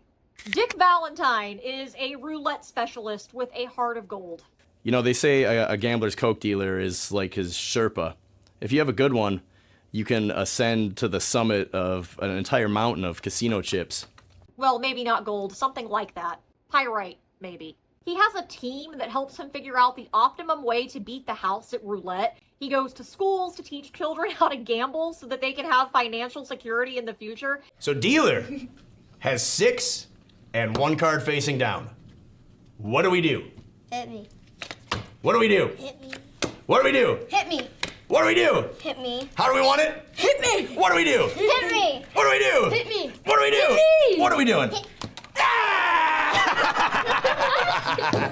He buys massive amounts of cocaine. He gets this guy to throw a fight, has an Anakin/Obi-Wan level rivalry with Dave, all while acting as frontman to this terrible band. His words. The music is it's a joke. I mean, it really, really, really sucks. I can't believe that anybody comes out and listens to it. The music goes, it's unlistenable. Johnny National, aka the White Wolf, is a blackjack expert who gets routinely ambushed by crazy conspiracy theorists. Listen to me. Building 7. Swear on the bloody Queen. What? Yeah, fucking what, alright. He's on to me. He really loves his wife, a jewelry designer. She has a very specific vision. And if you have a problem that I know the reason I was put on this earth, that I am aware of my talents, then you can kindly remove yourself from my energy realm. And if it bothers you, because I see the looks, I notice the jealous eyes, that my man looks fine as hell, adorned in my treasures, then you can step off. And they both have terribly expensive tastes, which ultimately prove to be their downfall. Tate Nucleus is a single dad with 2 ungrateful kids. So Randy has an osmium Rolex, Brent has an osmium Rolex, even fucking dipshit Danny has an osmium Rolex. Why am I the only one in the Bloomfield Hills rape squad without an osmium Rolex? Why? Because my dad is a fucking joke! His one joy in life is his pool, and cleaning his pool, and checking the levels in his pool. That's why the pool is so important. I need a peaceful escape. Making that water cleaner, clearer. Tate Nate is probably my favorite character in this movie next to the she-wolf. Percussion World made his fortune playing penny slot machines. He has a sweatshop in his basement where he uses child labor to roll the pennies. So I like to sort my pennies by decade. So start with the 2000s, the 90s, 80s. This is the 70s and beyond. You never know what can come in here. He's very enterprising, Percussion World. Dave is a menace to society. I'm Dave. I go hard, I live hard, I play hard. I'm hard right now. Everything's hard. Except roulette. That's fucking easy. I don't get any fucking microbes in my pool. Roulette Stars is honestly a great introduction to Electric Six, in my opinion. It gives you a great idea of their sense of humor, their energy, their overall vibes. It's stupid as hell, but I think it's really fun. It's one of those things where it's just abundantly obvious that they made this for no other reason than that they thought it would be fun. They made what is essentially a slightly higher budget home video with their friends and released it as a movie to their fans because their fans are the only people who would watch it. Someone put Roulette Stars in its entirety up on YouTube with the added benefit of Russian subtitles. Like, some fans in Russia liked this movie so much that they went through all the trouble to make Russian subtitles for it.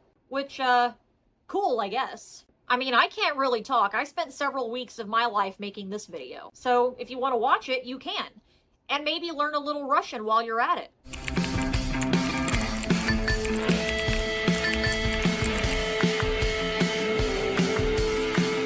The Live from Quarantine shows are a very special time in Electric Six history for me. In the final moments, my drummer's gonna bring this up, and we're gonna go nuts. Everyone at home on your computer. Throw your computer against the wall. You don't need it any longer. With Electric Six, you no longer need a computer. I hope you understand that. 14 albums, 19 COVIDs, 6 guys. During quarantine, the band did a series of live streamed shows, and they were really something special. So the first show was just a general Electric Six show, and it was actually my first time seeing Electric Six live.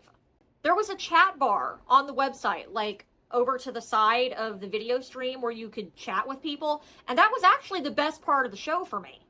People showed up like an hour in advance and just talked in the chat bar like you would at just an actual in-person bar. And then after the show was over, a lot of us stayed for several hours just talking and making friends. People exchanged contact info, they found each other on social media afterwards. It was really cool.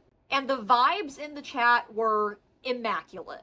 Since we couldn't all sing together, obviously, people would type like the lyrics in the chat log, or they would type like the answers to the call and response stuff that they do at concerts. And I remember vividly there was one guy who got the words wrong to something.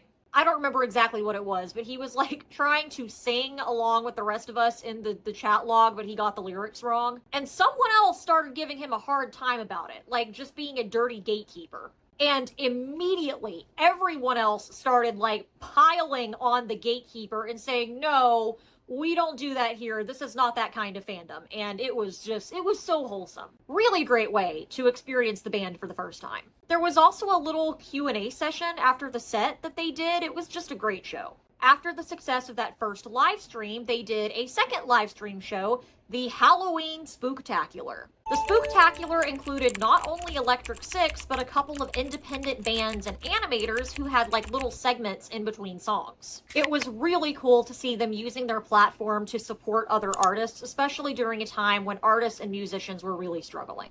Dick was also in rare form during that concert, one of his best performances in my opinion. And I love the costumes. The costumes were great. The last live stream show was the Christmas show, which they called the most wonderful time of the least wonderful year. And once again, they gave features to other musicians and animators, and we had the little chat feature. These shows, and the holiday shows in particular, were really something special. I think more bands need to do like this live stream format. They're very accessible and a great way to introduce people to your stuff. Not just Electric Six, like, I think more bands need to do these live stream shows. They were definitely a product of the COVID era, but they were a good product. Anyway, the shows were made available to download to ticket holders after they were over, which was really cool because then you can just go back and rewatch them. I loved the live stream shows. They were really special.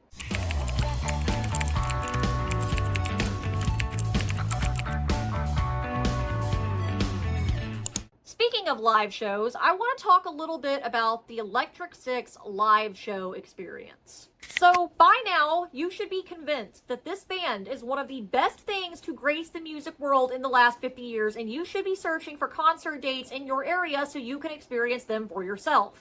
Which means you're going to need to know what to expect. Electric Six concerts are frequented by Electric Six fans and people who saw a cheap concert, and no one else.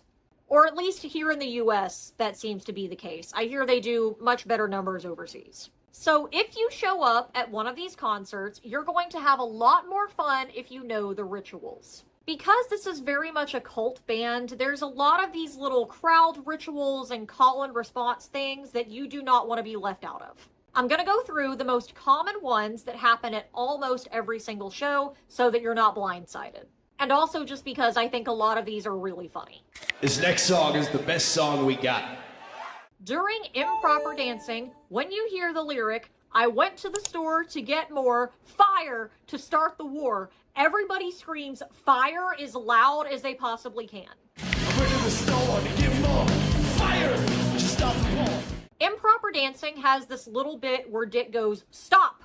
Continue!" and the song just comes to a screeching halt for like a full few seconds. Live, after the stop, they go directly into "Who the hell just called my phone?" They play the whole song, and then when that song ends, Dick picks up with the "continue," and they finish playing Improper Dancing. So listen for that. During She's White, after the lyric, "I was born a prisoner in your dungeon of flesh," which by the way is an incredible lyric. Amazing job with that one, Dick. After, like, the subsequent verses that follow that pattern, the crowd goes, "Hey, hey, hey," in time. I was born a prisoner in your dungeon of flesh, oh yeah. So he doesn't always do this, but usually whenever they play I Buy the Drugs live, after the line, "I will fill your prescription with some degree of accuracy," Dick leans in super close to the microphone and goes, "and murder." I will fill your prescription with some degree of accuracy and murder. So whenever you see him start to do the "and murder," yell it with him. You will look cool, make friends, and influence people. During Future is in the Future, the drummer, whoever it may be at that point in time, gets his own little segment. Dick brings the band way down with a very long monologue, showcases "my drummer" on the drums, and then brings the band back up. It's the summer of the drummer. And my drummer had an incredible summer. And my drummer's gonna bring this one all the way back up. Cause he can feel it in his bones. Tonight, there's no other drummer that I'd want on the drums than my drummer. And most of all, what you get is my drummer on the drums tonight. I mention this because these shows are just high energy to the most extreme degree, and this will give you a nice little break. So hang on until the "my drummer" bit in Future is in the Future. You'll get a nice little rest, and then you can get back into the craziness. Right before Dance Epidemic, Dick leads into it with, "But I'm not gonna tell you about a dance epidemic tonight. I'm not gonna tell you about a dance epidemic tonight. I'm gonna tell you about a dance epidemic tonight." Listen for that one and shout in the song with everyone else. I promise it's super fun. Also during I Buy the Drugs, during the bridge when Dick lists off the address, everybody shouts together, "Los Angeles, California, 90212. Sitting in a self-addressed stamped envelope to P.O. Box 900 90212. Bonus points if you add finger counting. Prepare for the clapping in Panic Panic. It's very fast. It's a full 8 count, so it's... Don't be a hero and wear yourself out. The Commodore Wang. During New Shampoo, after the lyric, "I'm becoming a queen," Dick shouts, "Wang, Wang, Commodore Wang." And there's a dance that goes with that. It's the easiest dance in the world. It's just windshield wipers. Back and forth. So it's Wang, Wang, Commodore Wang, Wang, Wang, Commodore Wang. Follow along with the crowd's direction, you'll pick it up.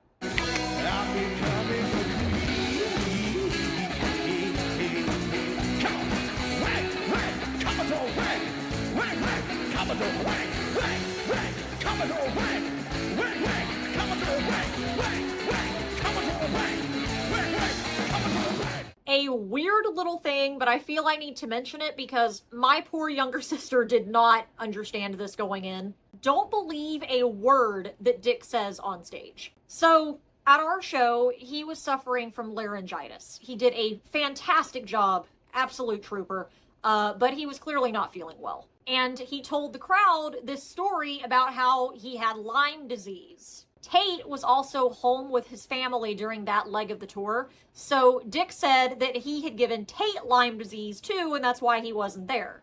I believe his exact words were, I was sitting in my office working on another 14 albums, and a deer jumped through my window and bit me on the forehead and gave me Lyme disease. And then he said, oh yeah, and Tate's not here because he was at home working on the synth for another 14 albums, and I jumped through his window and bit him on the forehead and gave him Lyme disease. Well, my sister, bless her heart, believed him. I mean, obviously she didn't believe him about, like, the part about the deer jumping through the window and giving him Lyme disease, or about him jumping through Tate's window and giving him Lyme disease, but she did believe that he had Lyme disease. And I had to explain to her later that that was a bit. That's just a thing that Dick does. He just be saying stuff. Now is the time for us to give something back to you. Ed, the sad truth is, when you open up the box that we give you, what are we giving back to you? Nothing. We're coming at you with nothing. People talked about tonight that maybe we give away some sort of golden ticket. Well, I'll tell you what. There aren't any seats. What are we're gonna give a ticket to general admission? We can't give a ticket to everyone here tonight, so we're not gonna give a golden ticket to anybody. No, nobody gets a golden ticket. I'll tell you what you get. What you get is volume. What you get is temporary credibility. And most of all, what you get is my drummer on the drums tonight. So, should go without saying for those of us who have been here a while, but for those of you who are new, yeah, don't believe anything that Dick says while in character. He just be saying stuff. Last summer, with the help of the United States government and the Spanish government, we were sent in a cultural arts and exchange program to the Andalusian region of Spain to find out information from the Andalusian region of Spain. We went to the cities of Sevilla, y Cordoba, y Montenegro, and we learned the flamenca traditions. We learned the ways of the flamenca masters, and we took what we learned and we uploaded it into servers and computers, and we uploaded the data into a dedicated monitoring system through the NSA. And that information is in a queue waiting to be processed in Edison, New Jersey. That information is 64% uploaded as of tonight's show. If you're in the front and your venue doesn't have, like, a stage barrier, be careful. I was, like, right up on the stage, and I almost got hit in the head a couple of times with the mic boner. So, learn from me and pay attention. When he picks up that mic stand, step back. Herb will flick guitar picks into the audience, so during the end, watch Herb and you might get lucky. My sister and I actually ended up with, like, 2 or 3 somehow. I don't really know how that happened. We were in the front center, like right in Herb's eye line, so I think they just kept landing near us. And people were trying to be nice and kept like handing them to us, but we already each had one. And we were trying to practice polite concert etiquette by, like, you know, giving away these picks that we had ended up with. But we actually had trouble getting rid of them because most people either, like, had a pick from that show or had one from other Electric Six shows that they had been to, and, like, they already had guitar picks. I don't know if that tells you anything about, like, the band culture, but I thought it was really funny. I'm actually gonna pull out my, the stuff I have from that concert if I can get this frame open. Yo, where is the opening to this frame? Oh, unscrew to open. That is so much work. Oh my god. Okay, fine. I took the screwdriver back downstairs. Oh my god. Can I use like a pencil or something? I have a pair of scissors. Don't try this at home. This is very unsafe. I'm just really lazy. Why? Why did I put it in a frame like this? That's this hard to open. Why did I do that? Oh, the screw has to come out all the way. That's really dumb. Where did I even find a frame like this? Okay, here is my guitar pick from the show that I went to. It says, "Remember kids, Electric Six will kill you." Good advice for us all. I recommend listening to Absolute Pleasure if you want to attend an Electric Six live show and aren't quite sure what to expect. You'll get a good idea of what a live concert from these guys entails. One more thing about live shows. The great thing about the Electric Six fandom is that they are very friendly. Now, obviously, I cannot speak for every venue or for every location. Your experience and my experience may be vastly different, but the crowd vibes at the concert we attended were just immaculate. There was a lovely family there that washed our bags for us. I made a few new local friends. Hi, Sydney! And everyone was just, in general, very friendly and very welcoming.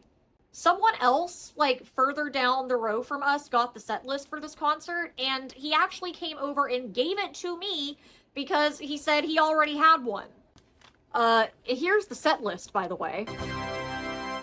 Look, when I tell you I made out like a bandit at that concert, it's slightly torn because before I could get it into the frame that it's been sitting in, Severus ate it. Anyway, back to the crowd vibes.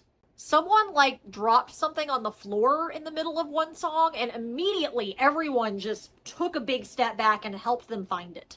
People were very courteous, very careful not to, like, step on or bump into anybody. If you had a spot in the front, nobody ever tried to take it. My sister had to go to the bathroom at one point, and so she left. And my sister's little, so when she started coming, like, back through the crowd, people saw that she was trying to make her way through, like, this very tightly packed crowd back up to the front to be with her group, and they immediately, like, parted and let her through. Just a great concert experience all around. One of the friendliest concerts I've ever been to. I actually bumped into a couple of people from Facebook on there, which, that was wild. And if you have time, and if they have time and aren't exhausted, be nice, be respectful for the love of God. These guys are working so hard. But if you have the chance, don't be afraid to say hi to the band. They are incredibly kind. I had made art prints for Dick, Dave, and Johnny. I promise, the rest of them are in the works. I promise they are. I have not forgotten the other guys. I'm working on it. But anyway, I had mentioned, like, I think on Instagram or Facebook or somewhere that I had art prints I was bringing, and Dick was just the absolute sweetest guy. Like, when I went to give him the art prints, I just started sobbing for no reason. I think I was just really, really tired. You know how when you get really, really tired and you're just kind of having, like, an adrenaline rush, you just get loopy and you just start crying for no reason? Yeah, that's where I was. So I went to give this poor man his art prints, and I'm just standing there, like, crying because I'm so tired and so high on adrenaline. And I have to tell you, Dick just has, like, the kindest, most calming presence. It's weird to say because his stage persona is, like, that. But in person, he is very sweet, very personable. He's very gentle, just very, very calming. I started, like, apologizing for crying, and I guess he could see that I was running on adrenaline and bar water, because he just goes, "It's okay. We've all had a long night. We're all tired. You're doing wonderfully." And y'all, he was just wonderful. I also want to say, on the off chance that he sees this video, that it meant the world to me that he made time to talk to me. Some people he knew locally came over to talk to him, and it was such a little thing. It was such a small thing. But I will never forget, he made sure I knew that he wanted to talk to me and he was going to make time. And knowing how tired he was that night, that just genuinely meant the world to me. Like, you don't know how much just a small gesture like that can mean to someone. And all that to say, these guys are very special. This band is very special. They are an amazing experience live. If you have the chance to go see them live, go do it.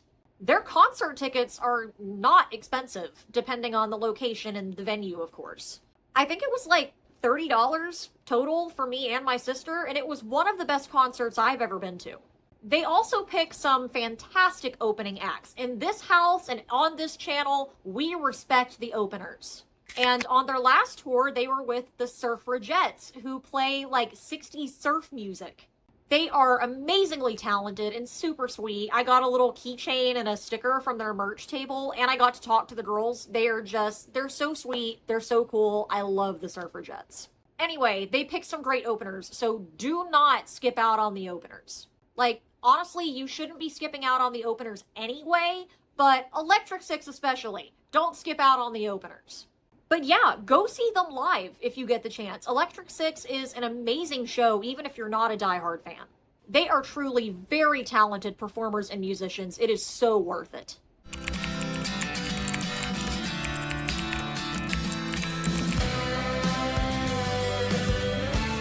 We have reached the last segment of this deep dive at long last. If you're still here, thank you for sticking with me thus far. I promise we only have a few more things to go through.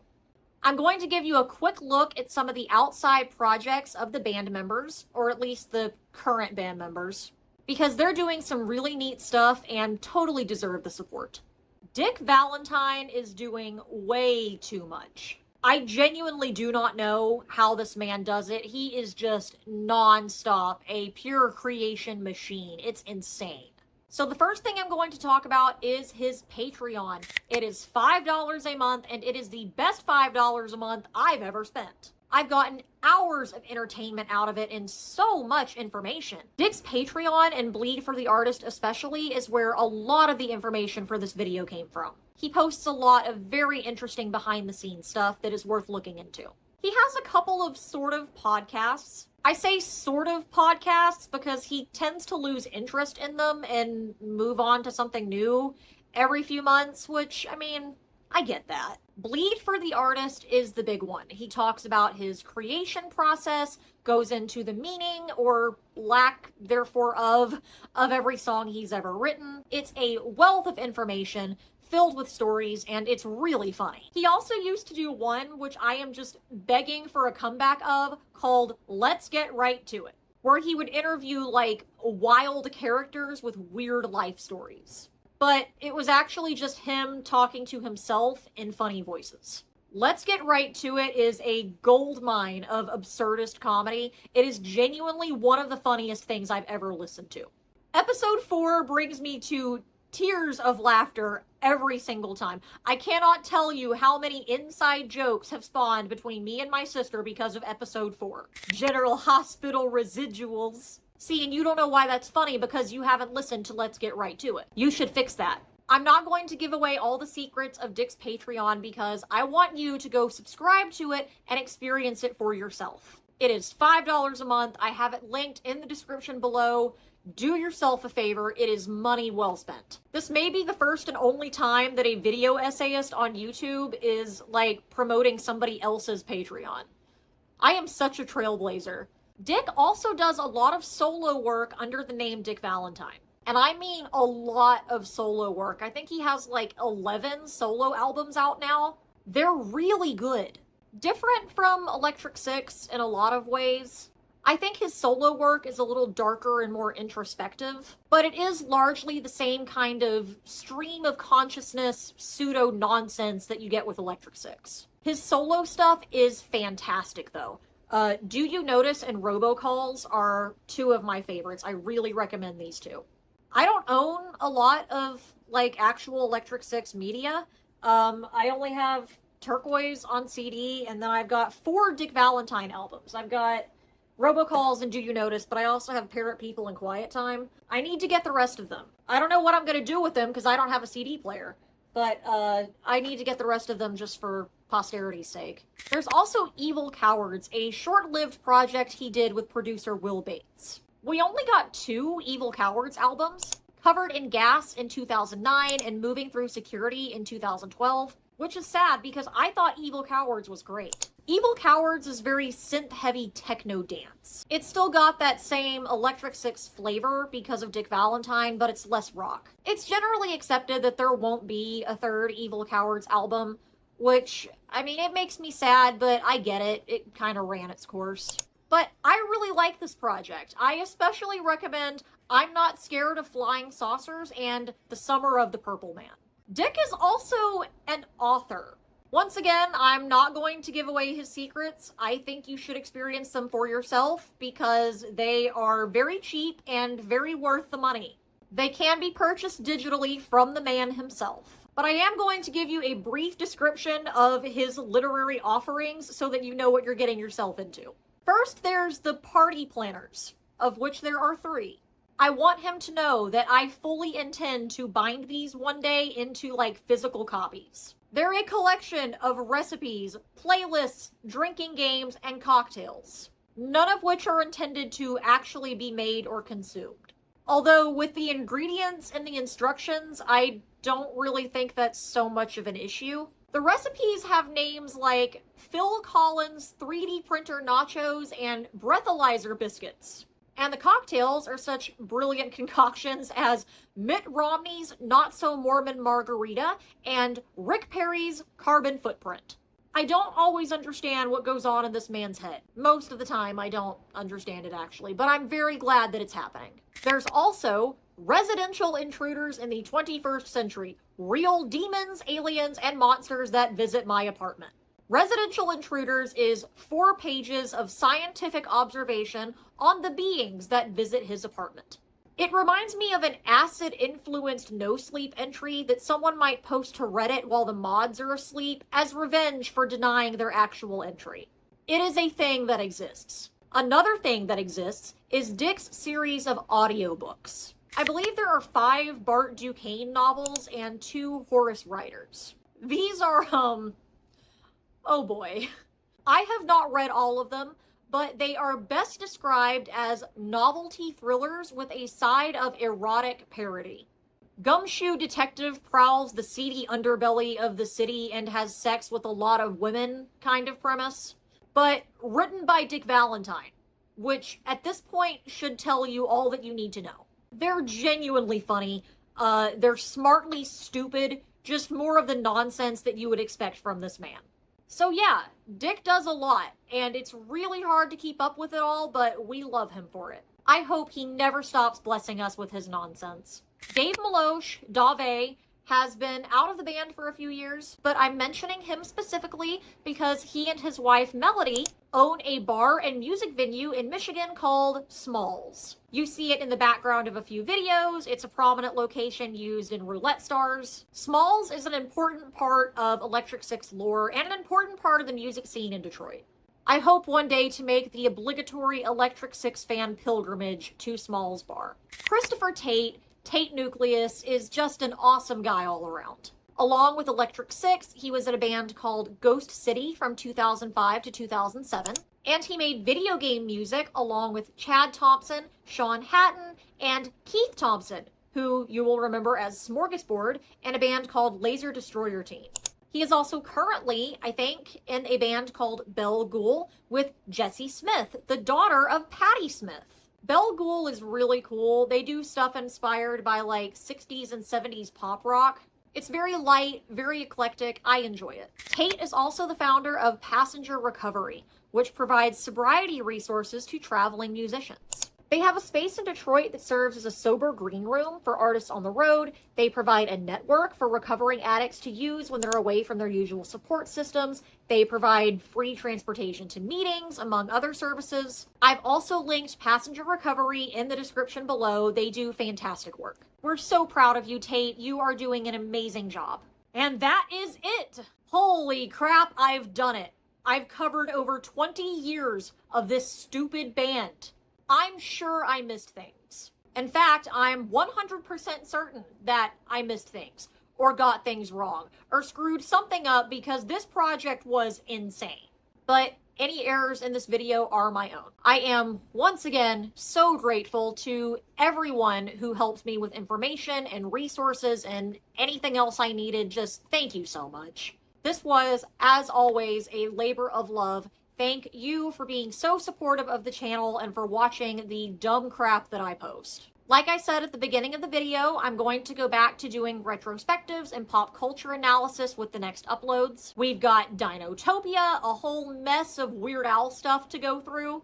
I also want to turn a couple of my more focused convention lectures into video essays where I don't have to worry about time constraints. So you'll be getting some deep analysis of things like Harry Potter and Star Wars and general nerd culture, that sort of thing. But thank you for sticking with me while I get my niche little personal projects out of the way. I really enjoy doing them, and I'm glad other people appreciate them. I know the Electric Six fandom is going to appreciate this one, mostly because we appreciate silly things done for fun. Electric Six is genuinely one of the greatest and most criminally underrated bands out there right now. They are so talented and have brought me and so many other people so much joy. Please go check them out. Listen to their music, watch their videos, go see a concert. Honestly, just do that in general. There's so many great acts out there, so many hidden gems just waiting to be found, and it is so important to support artists of all kinds. And speaking of supporting artists, I'm plugging my Etsy shop once again. I sell all kinds of niche and obscure fandom stuff over there. I'm working on getting stickers up once I have some time. I've got some fun stuff from fandoms you don't see a lot. I'm running a little thing right now where if you go watch my Eurovision review video, find the exact timestamp of an editing error, of which there are a ton because that video was a beast to edit, and leave it as a reply to the pinned comment. I will send you a shop coupon. It won't be a big discount because my margins are already like razor thin, but it will save you $1 or $2 on a stupid t-shirt. Thank you once again for watching. Be kind to each other, and I will see you in the next one. Here's my cat. I think we actually got that one in one take. Yes, we did.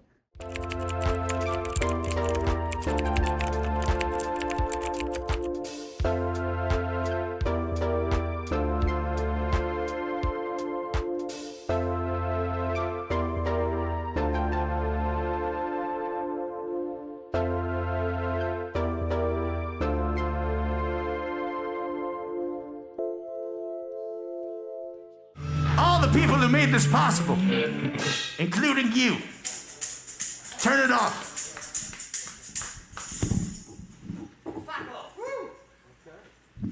Go ahead and turn it off.